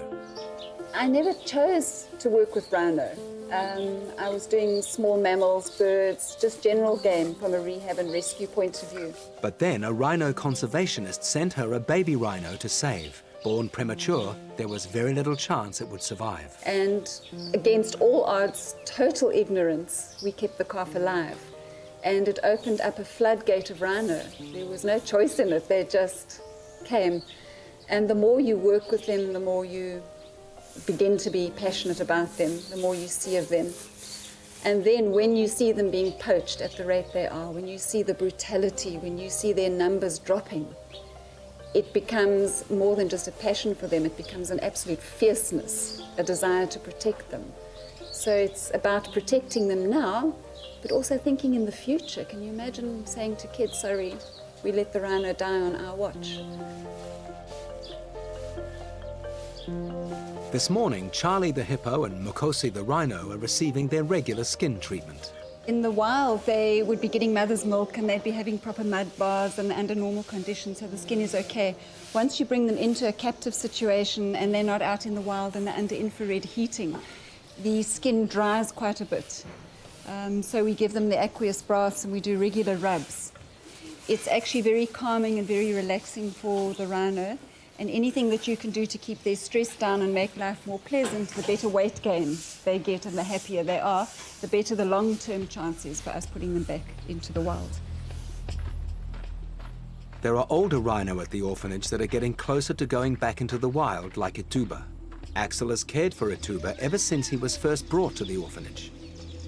My first orphan rhino, so yeah, it's a special boy. Ituba, for the first 4 months, you have to spend all the time with them because in the wild they got the mom, it's the big protection, so when they are scared they got this big tank to protect them, so they always seek comfort at a small age. So yeah, that was a quite traumatized baby, but after a few months, yeah, he was fine. He started to grow up and he was more independent. With no mothers, Axel and the other volunteers must act as surrogates to the young orphans. Not surprisingly, a strong bond forms between human and rhino. However, it can't be allowed to last too long if that animal is ever going to fend for itself in the wild. And now we arrive at the stage he's been introduced to this 3 rhino and he doesn't want me anymore. He's the big male, so yeah, he just wants me out, which is good. Karen's ultimate aim is to return each of her orphan rhinos to the wild. There's a huge concern when you're rearing rhino. You have to try and find that balance between giving them appropriate mothering and comfort, which entails bonding, having a human bond with that calf. But at the same time, you don't want that little rhino to become too humanized, because when it goes back to the wild, you get problematic and, rhino that is too tame and too used to humans becomes much more vulnerable to poaching. obviously when they grow up, you start to put distance and have less contact. And with a rhino like Ituba, I don't touch him anymore. And he doesn't want me to touch him anyway. He will just knock me away. The current weaning phase that we're going through with Ituba and with Ituba's group is a critical part of the next stage, which is going to happen within the next 2 to 3 weeks. Ituba and Tando, who are two little bulls who came from the same reserve, are going to be moved to a very large camp. And hopefully in 9 months to 12 months' time, they will be free and wild rhino, which is what this is actually all about. I'm excited. Maybe the D-Day I will be crying, who knows, you know. But so far I'm very excited. I just want to see them in this big boma and just grazing and be wild rhino for me. Unfortunately, it's not an option to return any of the animals in Jordan to the wild. Raised in captivity, they've never learned the skills and instincts they would need to survive. However, for the 5 lions transported yesterday and the 2 tigers and Balu the bear who are being moved today, a more satisfying and enriching life awaits them at the Al Mawa sanctuary. Today marks the official opening of the sanctuary. 4 Paws and the Princess Alia Foundation have been working towards this day for more than 2 years. But today we can really look back on a good development, and it's so good that now the first animals will come here, will get here their new homes, and I think it's a big project for the region here, for the tourism in the region, and also for the people here, to learn about the animals. We want to connect the humans and the animals to bring them together in their minds. So I think it's really a raising of awareness on really learning that this is what an animal should be like, not, you know, come and see it in the zoo and, you know, it's lying down and half dead. Dignitaries, media, the 4 Paws and Al Mawa teams all watch nervously as the transport crates are unloaded and positioned in the enclosures for the release.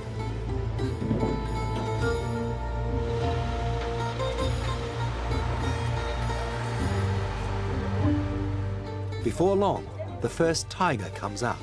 He's still feeling the effects of the sedation. Balu the bear plays it safe, giving his new surroundings a cursory once-over before retreating back into the privacy of his crate. There were a lot of people around, talking, chatting, whatever, so that was not easy for him. And bless him, he's got a point, I think. The second tiger shows no ill effects from the trip. Clearly, he wasn't happy with the indignity of being cooped up in a box and wants everyone to know it. It will take several days before all the moved animals settle properly into their new surroundings. However, this has been a very successful start for the new Al Mawa sanctuary. I left all my studies in London just to come and be part of that, so I have huge respect to what Al Mawa is doing. It's not easy to be in the region and be alone, where the only, like Al Mawa is the only sanctuary in the whole Middle East. I have seen miracles here coming true, so no, I have huge respect to this organization. And I'm very happy to be part of it. I mean, I'm blessed. 5 lions, 2 tigers and 1 bear could also be feeling very blessed to be at Al Mawa. It's the first time that they have smelt a tree, rolled in the earth, smelt real nature around them. It's the first time ever they've been off concrete. And to be a part of that, to help in making that happen for any living soul is really such an honor. Look at that.